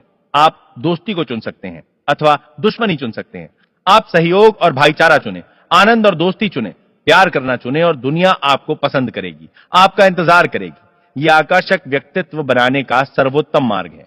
आपका चेतन मन दरवाजे का पहरेदार है। इसका प्रमुख कार्य आपके अवचेतन मन को झूठे प्रभावों से सुरक्षित रखना है। चुनाव यह करें कि आपके लिए यह शुभ हो सकता है और अब हो रहा है। आपके पास चुनने की बहुत बड़ी क्षमता है। खुशी और संपन्नता को चुनें। दूसरों के दिए वक्तव्य और सुझावों के पास आपको नुकसान पहुंचाने की कोई शक्ति नहीं है। आप दूसरों के वक्तव्य और सुझाव को रद्द करना चुन सकते हैं। आप यह भी चुन सकते हैं कि आप कैसा व्यवहार करेंगे। आप क्या कहते हैं उस पर ध्यान दें। आपको प्रत्येक कहे शब्द का जवाब देना है। यह कभी ना कहें कि मैं असफल हो जाऊंगा, मेरी नौकरी छूट जाएगी, मैं किराया नहीं दे सकता। आपका अवचेतन मन मजाक स्वीकार नहीं कर सकता, वो ऐसी बातों पर ध्यान नहीं देता। आपका मन अनिष्ट नहीं है। प्रकृति की कोई शक्ति अनिष्ट नहीं है। यह आपके ऊपर है कि आप प्रकृति की शक्तियों को कैसे प्रयोग करते हैं। कभी ना कहें मैं नहीं कर सकता। इस भय को यह कहकर भगा दे, मैं अपने अवचेतन मन की शक्ति से सब कुछ कर सकता हूं। अनंत सत्य और जीवन के सिद्धांतों पर खड़े होकर सोचना शुरू करें। भय, अज्ञान और अंधविश्वास पर खड़े होकर न सोचें। अपने लिए दूसरों को न सोचने दें। अपने विचार चुनें और अपने निर्णय करें। आप अपनी आत्मा के कप्तान और अपनी किस्मत के मालिक हैं। याद रखें, आपके पास चुनने की क्षमता है। अपना जीवन चुनें, अपना प्यार चुनें, अपना स्वास्थ्य चुनें, सुख और खुशियां चुनें। आपका अवचेतन मन जो भी सत्य मान लेता है और उसे सच होने का विश्वास कर लेता है, उसे आपका अवचेतन मन स्वीकार कर अंगीकार कर लेता है। सुनहरे भविष्य में, दैवी मार्गदर्शन में, सही कर्म और सुखमय जीवन में विश्वास करना शुरू करें। भाग 7। आपके अवचेतन मन की चमत्कारी शक्तियां। आपके अवचेतन मन की शक्तियां अपार हैं। वो आपको प्रेरणा देता है, आपका मार्गदर्शन करता है और आपके स्मृतियों के भंडार से नामों, तथ्यों, दृश्यों को लाकर आपके सामने उजागर करता है। आपके अवचेतन ने ही आपके दिल की धड़कन शुरू की। वो आपके रक्त संचार को नियंत्रित करता है और आपके भोजन को हजम कर उसके निर्गम को संचालित करता है। जब आप रोटी का एक टुकड़ा खाते हैं तो आपका अवचेतन मन उसे परिवर्तन करके कोशिकाओं, मांसपेशियों, हड्डियों और रक्त में पहुंचाता है। यह ऐसी जटिल प्रक्रिया है जो दुनिया के बड़े से बड़े समझदार इंसान की पहुंच से बाहर है। आपका अवचेतन मन आपके शरीर की सभी महत्वपूर्ण क्रियाओं और कार्यों को नियंत्रित करता है और सभी समस्याओं का उत्तर भी जानता है। आपका अवचेतन मन कभी सोता नहीं है, कभी आराम नहीं करता, वो हर दम काम पर लगा रहता है। आप अपने अवचेतन मन की चमत्कारी शक्तियों को जानने के लिए अपने अवचेतन मन को सोने से पहले सीधे शब्दों में बताएं कि आप एक विशेष काम करना चाहते हैं। आपको जानकर प्रसन्नता होगी, आपके अंदर की शक्तियां काम पर लग जाएंगी और आपको इच्छित परिणाम मिल जाएंगे। अवचेतन मन में उस शक्ति और विवेक का माध्यम मौजूद है जो आपको सर्वशक्तिमान या उस महाशक्ति से संपर्क कराती है जो इस जगत को चलायमान रखती है, सभी ग्रहों को उनकी परिधि पर बनाए रखती है और सूर्य को प्रकाश देती है। आपका अवचेतन मन आपके आदर्शों, अभिलाषाओं और परोपकारी मांगों का माध्यम है। अवचेतन मन के माध्यम से ही शेक्सपियर महान सत्य की कल्पना कर पाए जो आम आदमी की नजर से तब तक छिपा रहा था। अवचेतन मन के माध्यम से महान ग्रीक शिल्पकार फिदियस संगमरमर और कांसे पर सौंदर्य एक संगति को शिल्प में प्रस्तुत कर सके। इसी के कारण इटालियन चित्रकार राफेल मेडोना का चित्र बना पाए और लुडविग वॉन बीथोवन सुरीला संगीत दे पाए। सन 1955 में मैंने भारत के ऋषिकेश में स्थित योगा फॉरेस्ट यूनिवर्सिटी में एक व्याख्यान दिया था। वहां मेरी भेंट बंबई से आए एक युवा सर्जन से हुई। उन्होंने एक स्कॉट सर्जन जेम्स एसडेल के बारे में बताया, जिन्होंने आधुनिक प्रकार के एनेस्थीसिया के आविष्कार से पूर्व बंगाल में काम किया था। सन 1843 से लेकर 1846 तक यानी 3 वर्षों में डॉक्टर जेम्स एसडेल ने सभी प्रकार के लगभग 400 बड़े ऑपरेशन किए, जिनमें अंगभंग, ट्यूमर को हटाना, कैंसर आदि के अलावा आंख, कान और गले के ऑपरेशन भी शामिल थे। वे सभी ऑपरेशन मानसिक एनेस्थीसिया में किए गए। ऋषिकेश में भारतीय डॉक्टर ने बताया कि ऑपरेशन के बाद मृत्यु संख्या बहुत ही कम, शायद 2 या 3% ही थी। रोगियों को दर्द नहीं हुआ और ऑपरेशन के दौरान कोई मृत्यु नहीं हुई। डॉक्टर एसडेल ने रोगियों के अवचेतन मन को, जो सुषुप्त अवस्था में था, सुझाव दिया कि किसी प्रकार का संक्रमण या सेप्टिक नहीं होगा। आपको याद रखना चाहिए, ये लुई पाश्चर और जोसेफ लिस्टर के इजाद से पहले की बात है, जिसमें उन्होंने पहली बार बैक्टीरिया जनित बीमारी और उसके संक्रमण के खतरे के बारे में चेतावनी दी थी। भारतीय सर्जन ने बताया कि मृतक संख्या कम रहने और इन्फेक्शन निम्नतम रहने का काम निसंदेह डॉक्टर एसडेल की ओर से रोगियों को दिए गए सुझावों का परिणाम था। उन्होंने रोगियों के अवचेतन मन को ये सुझाव प्रेषित किए थे और रोगियों पर इनका पूरा प्रभाव पड़ा। यह आश्चर्य नहीं तो क्या है कि 150 वर्ष पहले कैसे एक सर्जन ने अवचेतन मन की चमत्कारी कारगर शक्तियों का आविष्कार किया। क्या आपको आश्चर्य नहीं होता कि वो कौन सा जादू है जिसकी शक्तियां इतनी प्रभावशाली हैं? जरा रुककर सोचें, अपने अवचेतन की इन दैवी शक्तियों का अंदाजा लगाएं। कैसे वो आपके शब्दों को उड़ाकर दूसरे अवचेतन मन को प्रभावित कर देती हैं। उनके लिए समय, काल, स्थान कुछ भी मायने नहीं रखता। उनकी क्षमता है कि वो आपको दर्द से मुक्ति दिला सकती हैं, आपके कष्ट दूर कर सकती हैं और सभी प्रकार की समस्याओं का समाधान कर सकती हैं। ये सब और अनेक दृष्टांत आपके सामने उजागर करते हैं कि आपके अंदर शक्ति और ज्ञान मौजूद है, जो आपकी बुद्धि और विवेक को गतिमान रखती है। ये आपका अमोघ अस्त्र है। ये सब जानकर आपको हर्ष होना चाहिए और विश्वस्त होना चाहिए। आपके अवचेतन मन की शक्तियां अपार हैं। आपका अवचेतन आपके जीवन की पुस्तक है। जो विचार, आस्थाएं, विचारधाराएं, नियम, सिद्धांत और मत आप अपने अवचेतन मन में लिखते हैं, अंकित करते हैं या सुझाव देते हैं, वे परिस्थितियों, दशाओं और घटनाओं के आकार में आपके समक्ष प्रदर्शित हो जाते हैं। आप जो अंदर जाकर लिखते हैं वो बाहर अनुभव के रूप में आपको मिल जाता है। आपके जीवन के 2 पहलू हैं, उद्देश्य सूचक और विषय सूचक, दृश्य और अदृश्य, विचार और साकार। आपका मस्तिष्क आपके विचार प्राप्त करता है, जो आपके चेतन तार्किक मन का अंग है। जब आपका चेतन या उद्देशक सूचक मन विचार को पूर्णतः स्वीकार कर लेता है, वो उसे शौर्य नेटवर्क में भेजता है, जो आपके मन का मस्तिष्क है, जहां मासल बनकर वो आपके अनुभव में परिवर्तित हो जाता है। जैसा कि पहले कहा जा चुका है कि आपका अवचेतन मन विवाद नहीं कर सकता, वो वही करता है जिसे आप उस पर लिख देते हैं। वो आपका निर्णय या आपके चेतन मन के निर्णय को अंतिम मान लेता है। यही कारण है कि आप हमेशा अपने जीवन की पुस्तक में लिख रहे हैं, क्योंकि आपके विचार आपके अनुभव बनते जा रहे हैं। अमेरिका के प्रसिद्ध लेखक राल्फ वॉल्डो एमर्सन ने कहा है, व्यक्ति वही है जो वो दिन भर सोचता है। आपके अवचेतन पर जो अंकित होता है वो अभिव्यक्त हो जाता है। अमेरिकी मनोविज्ञान के पितामह विलियम जेम्स ने कहा है कि दुनिया को हिलाने की शक्ति आपके अवचेतन मन में है। आपका अवचेतन मन वो अद्भुत वस्तु है जिसके पास अनंत ज्ञान और असीमित विवेक है। इसका पोषण करने वाला एक छिपा हुआ झरना है, जिसे जीवन का सिद्धांत कहते हैं। जो कुछ आप अवचेतन मन पर अंकित करते हैं, अवचेतन मन उसे पूरा करने के लिए जमीन आसमान एक कर देता है। इसीलिए आपको इसमें सही और सकारात्मक विचार अंकित करने चाहिए। दुनिया में इतनी अशांति और दुख है क्योंकि लोग अपने चेतन और अवचेतन मन के आदान प्रदान को नहीं समझते। जब ये दोनों मिलकर और सहमत होकर पूर्ण शांति में आपस से तालमेल में काम करते हैं, तो आपको स्वास्थ्य, खुशी और आनंद प्राप्त होता है। जब चेतन और अवचेतन मिलकर सौहार्दपूर्वक शांति से काम करते हैं, तो कोई अनबन नहीं होती, कोई बीमारी नहीं होती। हेरमेस की मजार को बड़ी उम्मीदों और चमत्कार की आशा से खोदा गया था, क्योंकि लोगों को विश्वास था कि उसमें सदियों के महान रहस्य छुपे होंगे। किंतु रहस्य जैसा अंदर था वैसा ही बाहर था, वैसा ही नीचे था। दूसरे शब्दों में, आपके अवचेतन मन में जो अंकित है वही आकाश पर अंकित है। इसी सत्य का उपदेश मोसेस, जीसस, बुद्ध, जोरास्टर और हर युग के महान ऋषि मुनियों ने दिया है। जो भी सत्य आप विषय के अनुरूप स्वीकार करते हैं, वो परिस्थितियां, अनुभवों और धारणाओं में मूर्त रूप में प्रकट होता है। शांति और उद्गारों का संतुलन होना चाहिए।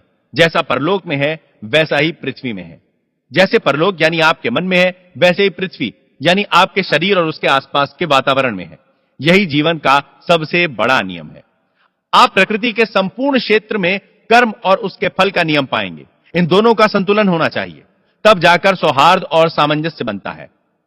आप इस जीवन में इसीलिए आए हैं ताकि आपके भीतर जीवन का नियम आप में एक लय और मृदुलता से समावेश होता रहे। जितना आए उतना जाए, दोनों बराबर हैं। अंकन और अभिव्यक्ति बराबर होनी चाहिए। अपनी सारी निराशा आपके अपूर्ण विचारों के कारण है जो पूरे नहीं हो पाए। यदि आप नकारात्मक, विध्वंसात्मक और दूषित रूप से सोचते हैं तो ऐसे विचार विनाशकारी भावनाओं को जन्म देंगे जो बाहर जाकर रूप धारण करेंगे। ऐसी भावनाएं चूंकि नकारात्मक हैं, इसीलिए उनका रूप आघात, हृदय की बीमारी, तनाव और परेशानियां होती हैं। अब यह बताएं कि आपका अपने बारे में क्या विचार या एहसास है। आपका प्रत्येक अंग यह बता रहा है। आप अपनी जीवन शक्ति, आपका शरीर, आर्थिक स्तर, आपके दोस्त, सामाजिक स्तर, ये सब मिलाकर आप अपने व्यक्तित्व की छवि को देखते हैं। इसका सही अर्थ यह है कि आपके अवचेतन मन में जो अंकित है वही जीवन में अभिव्यक्त होता है। नकारात्मक विचार जो हम पाले रहते हैं वो हमें क्षति पहुंचाते हैं। कितनी बार आपने क्रोधित होकर, डरकर, ईर्ष्या करके या बदले की भावना रखकर अपने को नुकसान पहुंचाया है। ये जहरीले विचार हैं जो आपके मन में अड्डा जमा लेते हैं। जन्म से आपके अंदर ये विचार नहीं थे। अपने अवचेतन मन को जीवन देने वाले विचारों से भरें। इससे क्या होगा कि जो आपके नकारात्मक जहरीले विचार जो अड्डा जमाए बैठे हैं वे अंततः हमेशा के लिए बाहर निकल जाएंगे। इसके लिए आपको सतत प्रयास करना होगा। अवचेतन त्वचा रोग का उपचार करता है। इस संबंध में एक व्यक्तिगत उदाहरण उचित होगा जो यह साबित कर देगा कि अवचेतन मन में वास्तव में उपचार करने की शक्ति होती है। लगभग 40 साल पहले मुझे त्वचा रोग हो गया था, जिसे मैंने अपने अवचेतन मन की उपचार करने की शक्ति से ठीक कर लिया। मेरा रोग बढ़ गया था। मेडिकल उपचार असफल हो चुका था और रोग बढ़ता जा रहा था। गिरजाघर के पादरी ने, जिसे मनोविज्ञान का गहन अध्ययन था, बाइबल की 139वीं आयत का गूढ़ अर्थ समझाया। वो आयत इस प्रकार है। अपनी पुस्तक में मेरे सभी सदस्यों के नाम लिखे हैं जिन्हें आप ही ने बनाया, जबकि पहले यहां कुछ भी नहीं था। उसने इस आयत की व्याख्या करते हुए बताया कि यहां पुस्तक का अर्थ मेरा अवचेतन मन है, जिसने शरीर के सभी अंगों को अदृश्य कोशिका से बनाया और गढ़ा है। उसने यह भी बताया कि जैसे अवचेतन मन ने मेरे शरीर के अंगों को बनाया, वैसे ही वो उपलब्ध प्रक्रिया से दोबारा उन्हें गढ़कर उपचार भी कर सकता है। उस पादरी ने मुझे अपनी घड़ी दिखाते हुए कहा, इसको बनाने वाला कोई था और उस घड़ी का निर्माता को इसे बनाने से पहले विचार आया होगा, जिससे उसने एक आकार के रूप में इसे निर्मित किया। यदि ये घड़ी खराब हो जाए तो घड़ी साज इसे ठीक करके बना सकता है। मेरे उस मित्र ने मुझे याद दिलाया कि अवचेतन ज्ञान जिसने मेरे शरीर की रचना की है, घड़ी साज की तरह है और सही रूप से जानता है कि उसे कैसे ठीक करके वापस उसी रूप में लाया जाए, और वो इस दिशा में शरीर की महत्वपूर्ण प्रक्रियाओं एवं कार्यों को काम पर लगा सकता है। किंतु इसके लिए मुझे स्वस्थ होने का विचार उसे प्रेषित करना होगा। मैंने बहुत साधारण तरीके से प्रार्थना की। मेरे शरीर और उसके अंगों की रचना मेरे अवचेतन मन के अनंत ज्ञान ने की है। उसके विवेक ने मेरे सभी अंगों, कोशिकाओं, मांसपेशियों और हड्डियों को आकार दिया है। मेरे भीतर जो अनंत उपचार प्रक्रिया है वो अब मेरे शरीर की प्रत्येक कोशिका का उपचार कर मुझे पूर्णतः स्वस्थ बना रही है। मैं उपचार के लिए धन्यवाद देता हूं। मेरे अंदर के इस ज्ञान के कार्य सचमुच में आश्चर्यजनक हैं। मैंने ये प्रार्थना 5 मिनट में मुंह से बोलकर दिन में 2-3 बार दोहराई। लगभग 3 महीने में मेरा त्वचा रोग दूर हो गया और इस प्रकार मैं पूर्ण रूप से स्वस्थ हो गया। आपने देखा होगा कि मैंने केवल अपने अवचेतन मन को जीवन देने वाले के तरीके दिए।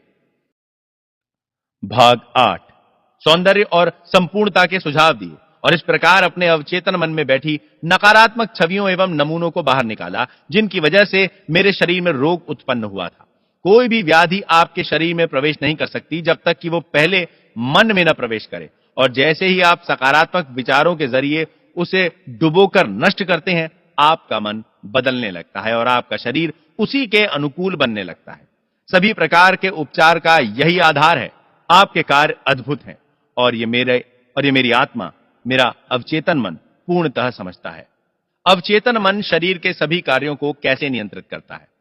जब आप जागते रहते हैं और जब आप बिस्तर पर सो जाते हैं, उस दौरान आपका अवचेतन मन कभी न थकने वाले माध्यम से आपके चेतन मन की सहायता के बगैर आपके शरीर के सभी अंगों को निरंतर चलाए रखता है। उदाहरण के लिए, जब आप सो रहे होते हैं, आपके दिल की धड़कन एक लयबद्ध रूप से चलती रहती है। फेफड़े अपना काम करते रहते हैं, आपकी सांसें अंदर बाहर चलायमान रहती हैं। ये सब वैसा ही चलता रहता है जैसा आपके जागे रहने में चलता है।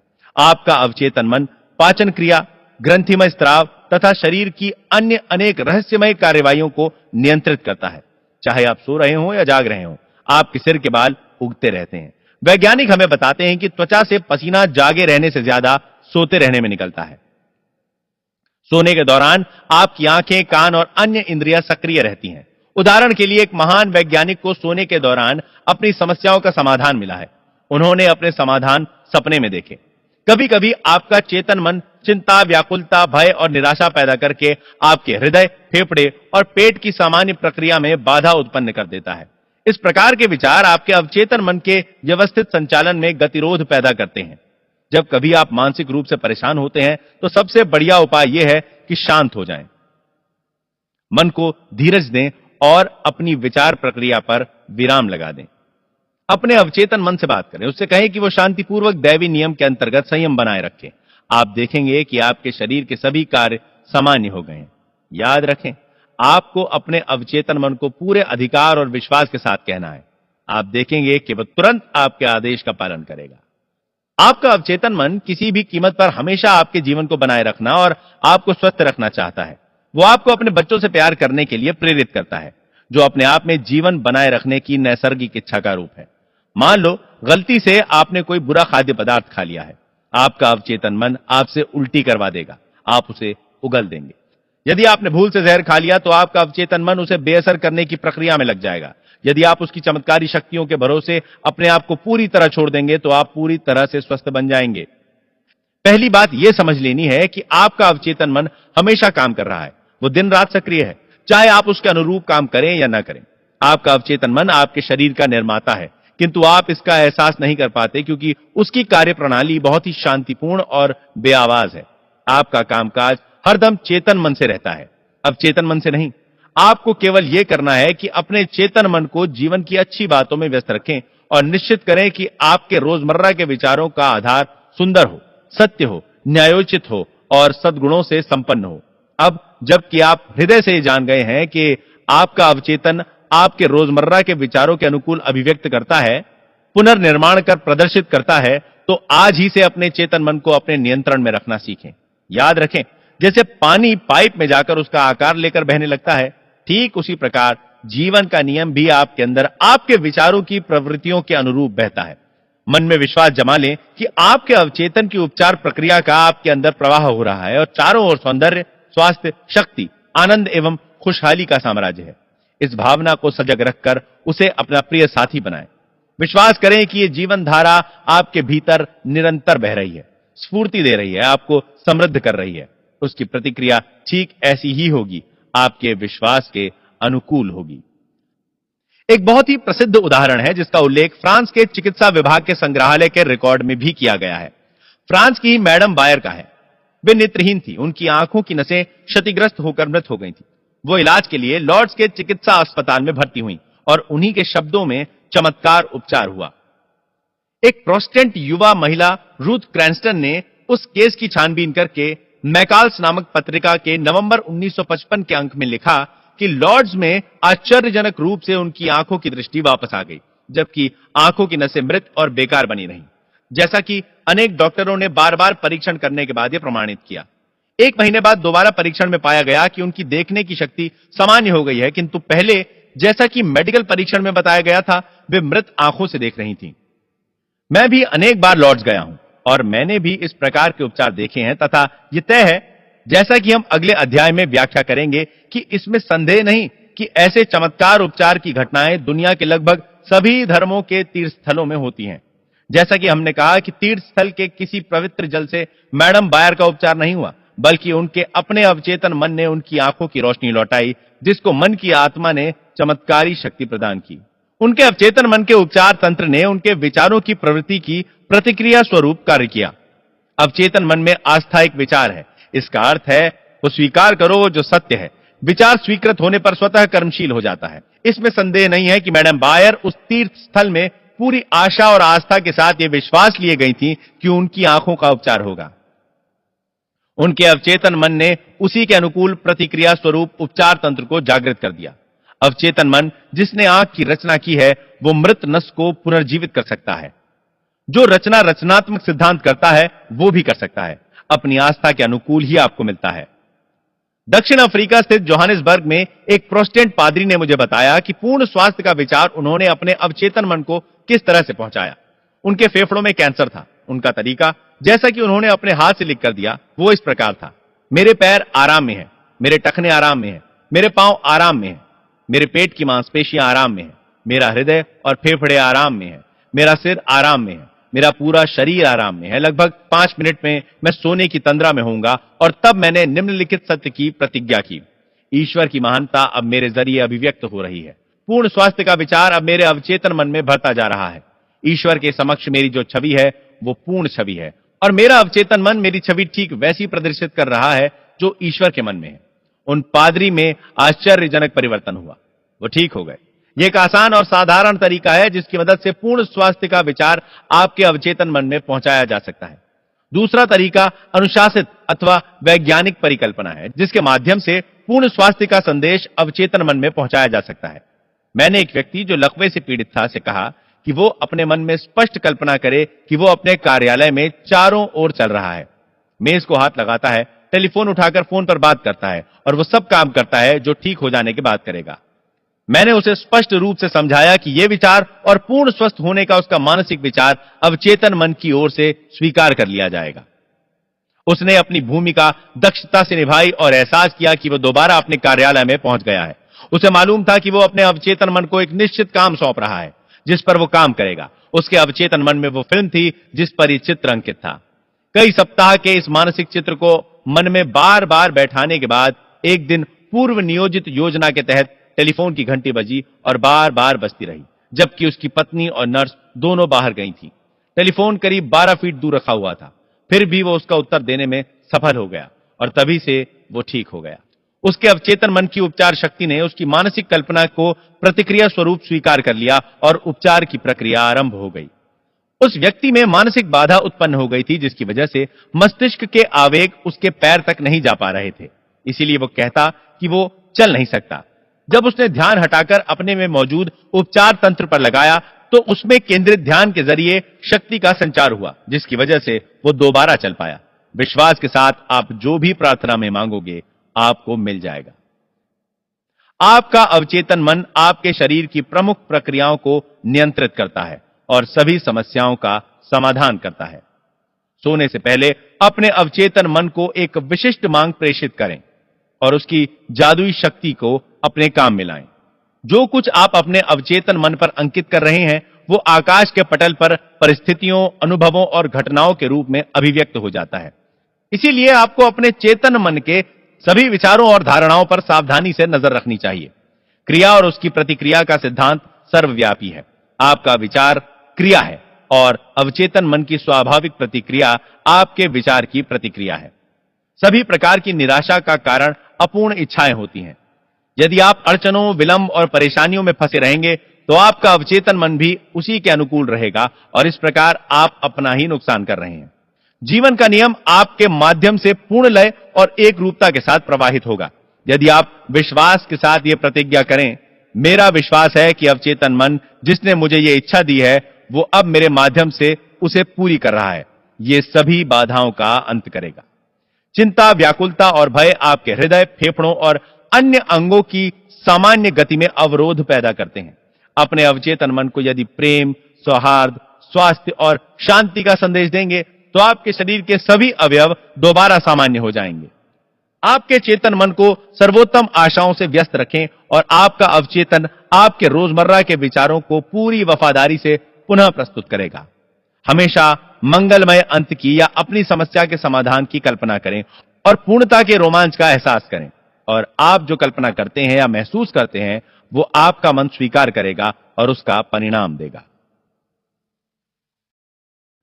भाग 9, प्राचीन युग में मानसिक उपचार। सदियों से सभी देशों के लोगों में शायद अंतः प्रेरणा से या नैसर्गिक रूप से यह समानता रही है कि मानव शरीर में ही एक उपचार तंत्र है जो मानव शरीर के सामान्य कार्यों और संवेदनाओं को पुनर्जीवित कर देने की शक्ति रखता है।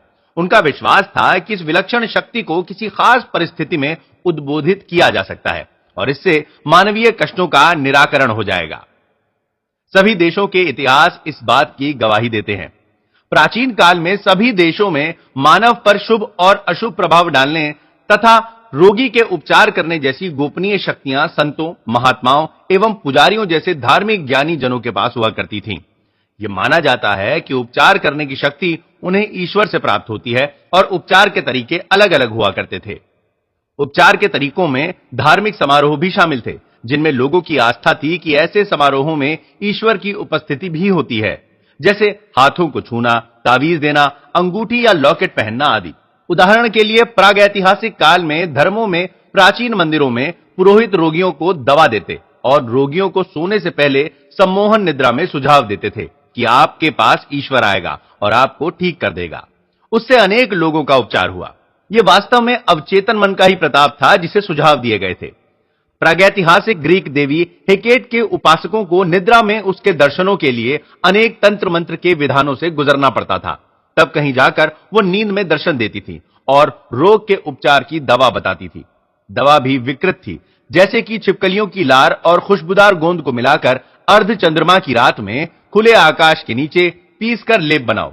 जो भी हो, इससे अनेक रोगियों का उपचार हुआ करता था। स्पष्ट है, इन विचित्र तरीकों में भी रोगी के अवचेतन मन को दिए गए सुझावों और उसे स्वीकार करके रोगी की कल्पना शक्ति को बलवती बनाकर उपचार करने को प्रदर्शित किया गया है। वस्तुतः ऐसे भी उपचारों में रोगी का अवचेतन मन ही उपचार करने वाला होता है। सभी युगों में यह देखा गया है कि इन अनधिकृत उपचारकों ने अभूतपूर्व सफलता पाई है, जहां अधिकृत उपचारक असफल हो गए हैं। यह बड़ी विचित्र बात है और सोचने पर मजबूर करती है।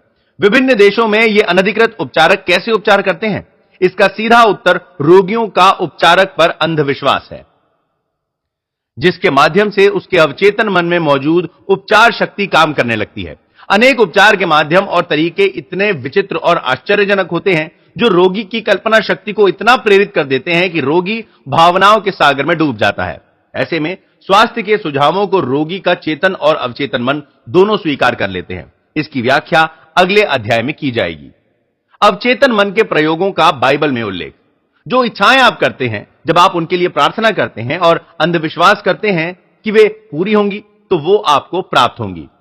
इन पंक्तियों पर ध्यान दीजिए, समय और काल पर ध्यान दीजिए। प्रेरित लेखक कहता है कि इस बात पर विश्वास कीजिए और सच मानिए कि हमारी इच्छा पूरी हो गई है या कि पहले ही पूरी हो चुकी है और इसका अनुभव भविष्य में मिलने जा रहा है। इस तकनीक की सफलता दृढ़ विश्वास पर निर्भर करती है कि विचार, धारणा, चित्र मन में पहले ही बन चुका है। मन के साम्राज्य में किसी वस्तु के तत्व का होना तभी हो सकता है जब यह सोचा जाए कि वह वास्तव में वहां मौजूद है। यहां कुछ रहस्यमय शब्दों में संक्षिप्त और विशिष्ट निर्देशन दिया जा रहा है कि अवचेतन मन में आप अपना मनचाहा विचार अंकित करने के लिए कैसे रचनात्मक शक्ति का प्रयोग करेंगे। आपका विचार, योजना या उद्देश्य उतना ही सत्य है जितना कि आपका हाथ या हृदय है। बाइबल की तकनीक का अनुसरण करने के लिए आप तमाम दुखदाई एवं शांति पहुंचाने वाले विचारों की आशंकाओं, परिस्थितियों या अन्य विचारों को अपने मन से पूर्ण जड़मूल से निकाल दें। आप नए सिरे से एक बीज का रोपण कर रहे हैं। यदि आप उसे बिना किसी छेड़छाड़ के ज्यों का त्यों छोड़ देंगे तो निश्चित रूप से उसमें अंकुर फूटेगा। बुनियादी रूप से आस्था है जिस पर जीसस ने जोर दिया था। बाइबल में आप बार बार यही पढ़ते हैं, आपके विश्वास के अनुरूप ही आपको फल मिलता है। यदि आप विशेष प्रकार के बीज बोते हैं तो आपको यकीन होता है कि पौधा उसी प्रकार का पैदा होगा। बीज पर विश्वास करने का यही तरीका है। विकास का या खेती का भी नियम है, बीज का पौधा वही होगा जिसका वो बीज है। बाइबल में विश्वास या आस्था को जीवन का नियम, मन का व्यवहार, एक दृढ़ निश्चय कहा गया। ये जानते हुए कि जिस विचार को आप चेतन मन में पूर्णतः स्वीकार कर लेंगे वो अवचेतन मन में जाकर फलीभूत होता है। आस्था एक मायने में उसको सच स्वीकार करना है जिसे आपका तर्क और आपका विवेक इनकार कर रहा है। जैसे चेतन मन के छोटे मोटे तर्कों और वितर्कों आदि को बाहर करके अपने अवचेतन मन की आंतरिक शक्ति पर पूर्ण भरोसा करना आस्था है। बाइबल की तकनीक का एक अभूतपूर्व दृष्टांत मैथ्यू में दिया गया है। और जब वो घर में आया, अंधे लोग उसके पास आए तथा जीसस ने कहा, विश्वास करो कि आप ये कर सकते हो। उन्होंने उससे कहा, हां प्रभु। तब उसने उनकी आंखों को यह कहते हुए छुआ, अपनी आस्था के अनुकूल हो। और उनकी आंखें खुल गईं और जीसस ने आदेश दिया कि कोई ये जान न पाए। अपनी आस्था के अनुकूल हो, इन शब्दों में आप देख सकते हैं कि जीसस वास्तव में अंधे व्यक्ति के अवचेतन मन से सहयोग की प्रार्थना कर रहे थे। उनकी आस्था ही उनकी सबसे बड़ी आशा थी। उनकी आंतरिक भावना, उनका आत्मिक विश्वास था कि कुछ चमत्कार होगा, उनकी प्रार्थना का फल मिलेगा, और वही हुआ। दुनिया भर के सभी धर्मों में उपचार की यही तकनीक सदियों से मानी जाती आई है। कोई ये जान ना पाए शब्दों में जीसस उन उपचारित लोगों की ताकीद कर रहे थे। रोगियों को अपने उपचार के बारे में चर्चा नहीं करनी चाहिए, क्योंकि वे अविश्वास के पात्र माने जाएंगे। इससे वे उस लाभ से वंचित हो सकते हैं जो जीसस ने उनके अवचेतन मन के भय, संदेह और व्याकुलता को अपने पास जमा करके उन्हें दिया, क्योंकि उन्होंने अधिकार और शक्ति से मलेच्छ आत्माओं को आदेश दिया और वे बाहर आ गई। जब रोगी जीसस के पास ठीक होने को आए तो वे अपनी आस्था तथा अपने अवचेतन मन की उपचार शक्ति की समझ दोनों से ठीक हुए। उन्होंने जो कहा वो उसने अपने अंतर्मन में सच मानकर कहा। वो और जो लोग सहायता मांग रहे थे दोनों सार्वभौमिक सत्य में एकाकार हो गए, और उसके शांत अंतर्यामी ज्ञान तथा उपचार शक्ति के विश्वास ने रोगी के अवचेतन मन में बसे नकारात्मक व विध्वंसकारी विचारों को बदल दिया। रोग से मुक्ति आंतरिक मानसिक परिवर्तन का स्वाभाविक परिणाम थी। उसका आदेश रोगियों के अवचेतन मन से प्रार्थना थी, जिसके साथ था ज्ञान, भावना और अवचेतन मन को उसकी ओर से दिए गए आदेश की प्रतिक्रिया पर संपूर्ण विश्वास। दुनिया के विभिन्न धार्मिक स्थलों पर हुए चमत्कार। यह एक स्थापित सत्य है कि विश्व भर में विभिन्न धार्मिक स्थलों पर ऐसे उपचार हुए हैं, जैसे जापान, भारत, यूरोप तथा अमेरिका। मैंने जापान के अनेक धार्मिक स्थलों को देखा है। दियाबुत्सु में भगवान बुद्ध की विशाल कांस्य प्रतिमा है, जिसमें बुद्ध दोनों हाथ जोड़कर बैठे हैं और उनके मुख पर प्रकाश दीप्तिमान होकर जगमगा रहा है। उस प्रतिमा की ऊंचाई 42 फीट है और वो बुद्ध महान के नाम से विख्यात है। यहां मैंने बूढ़े और जवानों को प्रार्थना करते देखा है। उपासक यहां मोमबत्तियां जला रहे थे। गाइड ने मुझे एक युवती की प्रार्थना का अर्थ समझाया, जो 2 संतरों का भोग लगाकर झुकी हुई खड़ी थी। उसने मोमबत्ती भी जलाई। गाइड ने बताया कि उसकी आवाज गायब हो गई थी और उस तीर्थ स्थल पर आने के बाद उसकी आवाज लौट आई। वो बुद्ध को अपनी आवाज के लिए धन्यवाद दे रही थी।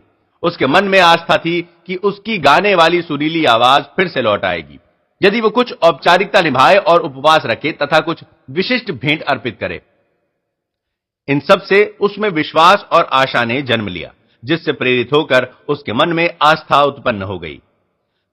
कल्पना एवं आस्था के एक और उदाहरण के रूप में मैं अपने मित्र के बारे में बताता हूं, जो तपेदिक का रोगी था। उसके फेफड़े क्षतिग्रस्त हो चुके थे। उसके पुत्र ने उसका उपचार करने का निर्णय लिया।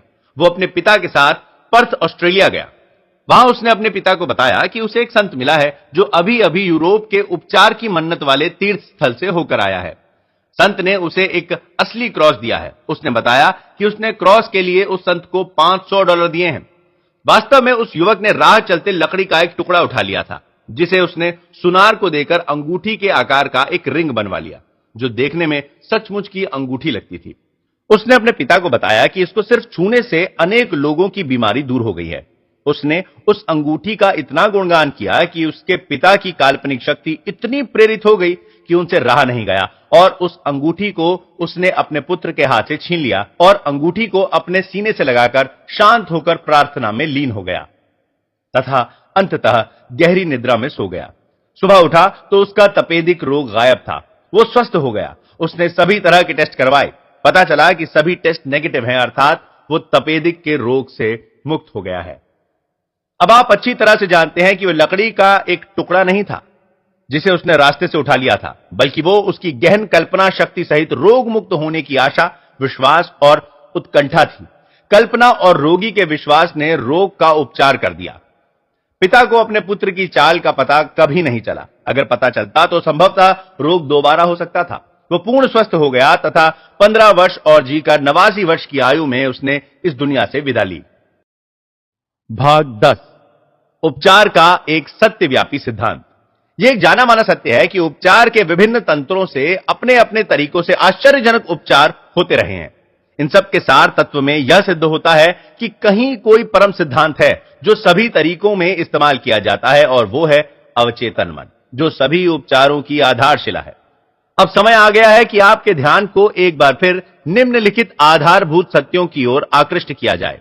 पहला सत्य, आप जो भी काम करते हैं वो दो भागों में विभक्त होकर किए जाते हैं, एक चेतन मन की ओर से, दूसरे अवचेतन मन की ओर से। दूसरा सत्य, आपके अवचेतन मन का रुझान हमेशा सुझाव की शक्ति के प्रति होता है। इसके अतिरिक्त आपके अवचेतन मन का आपके शरीर के कार्यों, दशाओं और संभावनाओं पर पूरा नियंत्रण होता है। मैं अब विश्वास के साथ कह सकता हूं कि इस पुस्तक के पाठक इस सच्चाई को भलीभांति जान चुके हैं कि सभी प्रकार की बीमारियों के लक्षणों को मानसिक तंद्रा में दिए गए सुझावों के जरिए प्रभावित किया जा सकता है।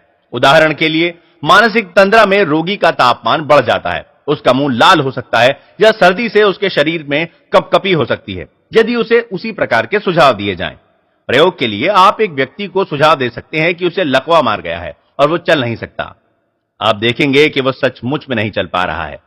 प्रदर्शन के लिए तंद्रा में आप रोगी की नाक के पास कप में ठंडा पानी ले जाकर कह सकते हैं, देखो इसमें गोल मिर्च है, सूंघ कर देखो। वो छींकने लगेगा। क्या कारण है कि उसको एकाएक छींक आ गई? यदि एक व्यक्ति कहता है कि उसे धनिया की पत्तियों से एलर्जी है, तो आप उसके सामने हरी घास उसकी नाक के सामने रखो जब वो तंद्रा में हो और कहो कि ये धनिया की पत्तियां हैं। वो तुरंत उसको सूंघकर नाक भौं सिकोड़ेगा और अपनी अनिच्छा दिखाएगा। यह सिद्ध करता है कि रोग का कारण मन में है। रोग का उपचार भी मानसिक रूप से किया जा सकता है। आपको मालूम है कि ऑस्टियोपैथी, कियोप्रैक्टिक मेडिसिन और नेचुरोपैथी के अतिरिक्त दुनिया की विभिन्न धार्मिक संस्थाओं की ओर से अभूतपूर्व उपचार किए जाते हैं, लेकिन अक्षुण्ण सत्य यह है कि ये सभी उपचार अवचेतन मन के माध्यम से ही किए जाते हैं, जो एकमात्र उपचारक है। गौर करें, शेव करते समय आपके मुंह पर एक छोटा सा कट लग जाता है, कैसे आपका अवचेतन मन उसे ठीक कर देता है। एक डॉक्टर घाव पर मरहम पट्टी करता है और कहता है नेचर ठीक कर देगा। नेचर मायने प्रकृति, प्रकृति का नियम, अवचेतन मन का नियम, या इसे अपनी इच्छा शक्ति कह लो, जो घूम फिरकर वहीं अवचेतन मन पर पहुंचती है। अपने को सुरक्षित रखने की इच्छा शक्ति प्रकृति का पहला सिद्धांत है। आपके सर्वाधिक शक्तिशाली अंतर्मन की भावना ही अपनी स्वप्रेरणा है, इच्छा शक्ति है। विभिन्न सिद्धांतों में अंतर। विश्व भर में विभिन्न धार्मिक पंथों की प्रार्थना उपचार संस्थाएं जो अलग अलग सिद्धांत प्रतिपादित करती हैं, उन पर बड़े पैमाने पर लंबी चौड़ी चर्चा करना बहुत उबाऊ और व्यर्थ होगा। इससे भी ज्यादा संख्या उन प्रतिष्ठानों की है जो यह दावा करते हैं कि चूंकि उनके सिद्धांत परिणाम देते हैं इसीलिए वे ही सही हैं, लेकिन जैसा कि इस अध्ययन में वर्णन किया गया है, वे सही नहीं कहे जा सकते। आप यही भली प्रकार जानते हैं कि उपचार के अनेक तरीके या तकनीकें हैं। प्रसिद्ध ऑस्ट्रियन फिजिशियन फ्रेंच एंटन मेस्बर, जो पेरिस में प्रैक्टिस करते थे, ने खोज की कि वे रोगी के शरीर में मैग्नेट का प्रयोग करके चमत्कारी उपचार कर सकते हैं। उन्होंने उपचार करने के लिए अनेक प्रकार के शीशे और धातुओं का प्रयोग किया। बाद में चलकर उन्होंने इस तकनीक को बदलकर दावा किया कि उनके उपचार पशु जनित मैग्नेटिज्म से हो रहे थे और कहा कि ये तत्व उपचार के माध्यम से सीधे रोगी में जा रहे थे। उसके बाद उनका उपचार माध्यम हिप्नोटिज्म हो गया, जिसे उस जमाने में सम्मोहन के नाम से जाना जाता था। दूसरे डॉक्टरों ने कहा कि उनके तमाम उपचार और कुछ नहीं, केवल सुझाव प्रक्रिया हैं। ये सभी समूह, जिनमें मनोचिकित्सक, मनोवैज्ञानिक, कीरोप्रैक्टर्स, फिजिशियंस तथा सभी चर्च आदि, केवल एक सार्वभौमिक शक्ति केंद्र हैं जो मनुष्य के अवचेतन मन में वास करते हैं। उपचार की सभी प्रक्रियाएं निश्चित सकारात्मक मानसिक या आंतरिक व्यवहार अथवा विचार हैं, जिसे आस्था कहा जाता है। उपचार का केंद्र बिंदु विश्वस्त आशा है, जो शक्तिशाली सुझाव का रूप धारण कर तथा अवचेतन मन को प्रभावित कर उपचार शक्ति का निर्गम करवाती है। उपचार के लिए कोई अलग से शक्ति का प्रयोग नहीं किया जाता। यह सही है कि उपचार करने की प्रक्रिया अलग हो सकती है, किंतु उपचार शक्ति केवल आपका अवचेतन मन है। आप चाहे कोई सिद्धांत या प्रक्रिया चुन लें, किंतु यह जान लें कि आपकी उस पर आस्था है तो आप रोग मुक्त हो जाएंगे। प्रसिद्ध स्विस अल्केमिस्ट तथा फिजिशियन, जो सन 1493 से लेकर 1541 तक जीवित रहे, अपने समय के प्रमुख उपचारक थे। उन्होंने जो कहा था वो आज एक वैज्ञानिक सत्य माना जाता है। उन्होंने कहा था, मानव विश्वास की वस्तु वास्तविक हो या काल्पनिक, आपको परिणाम एक जैसा ही मिलेगा। जैसे यदि मेरा विश्वास सेंट पीटर की प्रतिमा पर वैसा ही है जैसा स्वयं सेंट पीटर पर होना चाहिए, तो मुझे वही परिणाम मिलेगा जैसा मुझे सेंट पीटर पर विश्वास करने पर मिलता। लेकिन यह अंधविश्वास है। आस्था चाहे जो हो चमत्कार करती है, और चाहे सच हो या झूठ, वो हमेशा वही चमत्कार करेगी। पार्सेल्स की विचारधारा का समर्थन 16वीं शताब्दी में इटालियन दार्शनिक पेट्रो पोम्पोनाजी ने भी किया। जिसने कहा कि विश्वास और कल्पना मिलकर जो अभूतपूर्व परिणाम दिलाते हैं, उनकी कल्पना हम बहुत ही सजग रूप से कर सकते हैं, विशेष रूप से उस समय जबकि रोगी और उपचारक दोनों के बीच उन गुणों के आदान प्रदान का एक सेतु बन जाता है।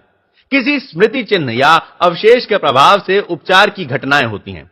दरअसल इस पृष्ठभूमि में भी कल्पना और विश्वास होता है। नीम हकीम व डॉक्टरों से लेकर मनोवैज्ञानिक तक सब जानते हैं कि यदि संत की हड्डियों के स्थान पर कोई भी कंकाल रख दिया जाए और अगर रोगी को उस पर आस्था है तो उसे वही परिणाम मिलेंगे जो संत से मिलते हैं। इस प्रकार यदि आपको विश्वास है कि आपका उपचार संत की हड्डियों से होगा या आप किसी पवित्र जल की उपचार शक्तियों पर विश्वास रखते हैं तो आपको परिणाम मिलेगा, क्योंकि आपके अवचेतन मन को शक्तिशाली सुझाव दिया गया है। उपचार का केंद्र बिंदु अवचेतन मन ही है। बर्नहेम के प्रयोग। फ्रांस के मेडिसिन के प्रोफेसर हिलोलाइट बर्नहेम ने इस सिद्धांत को विस्तार से समझाते हुए कहा कि डॉक्टर रोगी को जो सुझाव देता है वो अवचेतन मन के माध्यम से देता है। बर्नहेम अपनी पुस्तक सजेस्टिव थेराप्यूटिक्स के पृष्ठ संख्या 197 में एक व्यक्ति की चर्चा करते हैं जिसकी जीभ में लकवा मार गया था और सभी प्रकार के चिकित्सकीय उपचार व्यर्थ हो गए थे। उसके डॉक्टर ने रोगी को बताया कि उसके पास एक नया यंत्र है जिससे उसे विश्वास है कि उसका इलाज हो जाएगा। डॉक्टर ने पॉकेट थर्मामीटर रोगी के मुंह से लगा दिया। रोगी ने उस नए यंत्र की कल्पना की जो उसे ठीक करने के लिए लगाया गया था। कुछ ही मिनटों में वो खुशी से चिल्ला उठा कि उसकी जीभ फिर से चलने लगी है। बर्नहेम ने बताया कि हमारे अन्य मामलों में भी यही तथ्य मिलेगा। एक युवती मेरे कार्यालय में आई। उसने लिखकर बताया कि पिछले 4 सप्ताह से उसकी आवाज बंद हो गई है। मैंने जांच में सही पाया। मैंने उसे बताया कि गुम हुई आवाज कभी कभी बिजली के प्रयोग से लौट आती है और यह तरकीब आसानी से सुझाव के प्रभाव से भी की जा सकती है। मैंने बिजली का वो अपरेटस मंगवाया और उसके स्विच को दबाकर उसके पास खिसकाया। मैंने कहा, अब आप जोर से बोल सकती हो। मैंने उसे ए अक्षर दिखाया, फिर बी और बाद में मारिया। वो धीरे धीरे बोलने लगी। गुम हुई आवाज लौट आई। यहां बर्नहेम ने रोगी की आस्था और आशा की शक्ति को दर्शाया है जो अवचेतन मन को शक्तिशाली सुझाव देने का काम करती है। सुझाव से फोड़ा पैदा करना। बर्नहेम ने कहा कि उसने एक रोगी के गले के पीछे एक डाक टिकट लगाकर उसे यह सुझाव दिया कि उसके गले के पीछे एक फोड़ा पैदा हो गया है। रोगी सच में समझने लगा कि फोड़ा हो गया है। डॉक्टरों के अनेक सुझावों से यह साबित हो चुका है और इसमें कोई शक या शुबा नहीं है कि रोगी को जबानी सुझावों से उसमें रचनात्मक परिवर्तन किया जा सकता है। रक्तिम अंकन का कारण। मनोवैज्ञानिक हडसन अपनी पुस्तक लॉ ऑफ साइकिक फिनोमिना के पृष्ठ 153 पर लिखते हैं कि किन्हीं रोगियों में रक्तस्राव और रक्तिम अंकन भी सुझावों की मदद से किया जा सकता है। डॉक्टर एम बोरू ने अपने एक रोगी को सम्मोहन की दशा में ले जाकर निम्न सुझाव दिए। आज शाम को 4 बजे सम्मोहन क्रिया के पश्चात आप मेरे कार्यालय में आओगे। कुर्सी पर बैठोगे, अपने दोनों बाजुओं को सीने पर रखोगे और आपकी नाक से खून निकलने लगेगा। निर्देशित समय पर रोगी ने वही किया जो कहा गया था। रक्त की बूंदें उसकी नाक से गिरी। एक अन्य दृष्टांत में उसी डॉक्टर ने एक रोगी के दोनों भुजाओं में बिना धार वाले एक यंत्र से उसका नाम लिख दिया। बाद में वो रोगी जब सम्मोहन निद्रा में था तो डॉक्टर ने कहा, आज शाम 4 बजे आप सोने जाओगे और आपकी बाजुओं में उन लाइनों में रक्त उभरने लगेगा जो मैंने तुम्हारी बाजुओं में बनाई हैं और आपका नाम दिखने लगेगा। 4 बजे उस पर नजर रखी गई। वो नींद में सो गया। उसके दाएं बाजू में रक्त था और उसमें उसका नाम चमकने लगा और 2 एक जगह रक्त भी निकल आया। नाम के अक्षर कई महीने तक बाजू पर दिखाई देते रहे। यह तथ्य 2 बुनियादी विचारों के सत्य को प्रतिष्ठित करता है जिनकी चर्चा पहले भी की जा चुकी है। पहला, अवचेतन मन का रुझान सदैव सुझावों की शक्तियों के प्रति होता है और दूसरा, अवचेतन मन का पूरा नियंत्रण शरीर के सभी कार्यों, संवेदनाओं और दशाओं एवं परिस्थितियों पर होता है। सभी प्रदर्शित उदाहरणों में जो भी नाटकीय घटनाएं वर्णित की गई हैं, उनका प्रमुख कारण सुझाव रहा है और यही सार तत्व भी है कि जैसा मनुष्य हृदय में सोचता है वैसा ही वो है। उपचार बिंदुओं का पुनरावलोकन। अपने को बराबर याद दिलाते रहें कि उपचार शक्ति आपके अपने अवचेतन मन में मौजूद है। यह जान लें कि आस्था जीवन में बोया जाने वाला एक बीज है। जैसा बीज डालोगे उसका फल वैसा ही होगा। अपने मन में बीज की बुआई करो और उसमें आशा का पानी एवं खाद डालो, फिर देखें वैसा ही फल मिलेगा जिसकी आशा आपने की थी। आपके मन में पुस्तक के लिए जो विचार हैं, जो नया आविष्कार है या नाटक है, वो आपके मन का सच है। अपनी विचार योजना या आविष्कार की वास्तविकता पर विश्वास करो। जैसे ही विश्वास करोगे वो आपका हो जाएगा। दूसरे के लिए प्रार्थना करते समय यह जान लें कि आपके अंदर के मन की संपूर्णता, सौंदर्य और सही रूप देने की क्षमता दूसरे व्यक्ति के अवचेतन मन के नकारात्मक विचारों को बदलकर अभूतपूर्व परिणाम दे सकती है। विभिन्न धार्मिक स्थलों के चमत्कारी उपचारों के बारे में जो आपने सुना है, वो काल्पनिक और अंधविश्वासों के कारण हुए हैं, जो अवचेतन मन के कहने पर उपचार शक्ति को निर्गित करता है। सभी रोगों का उद्गम मन से होता है। शरीर पर रोग का प्रभाव तब तक नहीं होता जब तक मन में उसके लिए हरी झंडी नहीं मिल जाती। सम्मोहन के सुझावों से आपके शरीर में किसी भी रोग के लक्षण पैदा किए जा सकते हैं। यह सिद्ध करता है कि आपके विचार कितने शक्तिशाली हैं। उपचार का केवल एक तरीका है और वो है आस्था। उपचार शक्ति केवल एक है और वो आपका अवचेतन मन है। आपके लक्ष्य की आस्था वास्तविक हो या नकली, आपको परिणाम मिलेंगे। आपका अवचेतन मन आपके मन के विचारों को प्रकट करता है। अपनी आस्था को अपने मन का विचार समझें और बस इतना ही पर्याप्त है।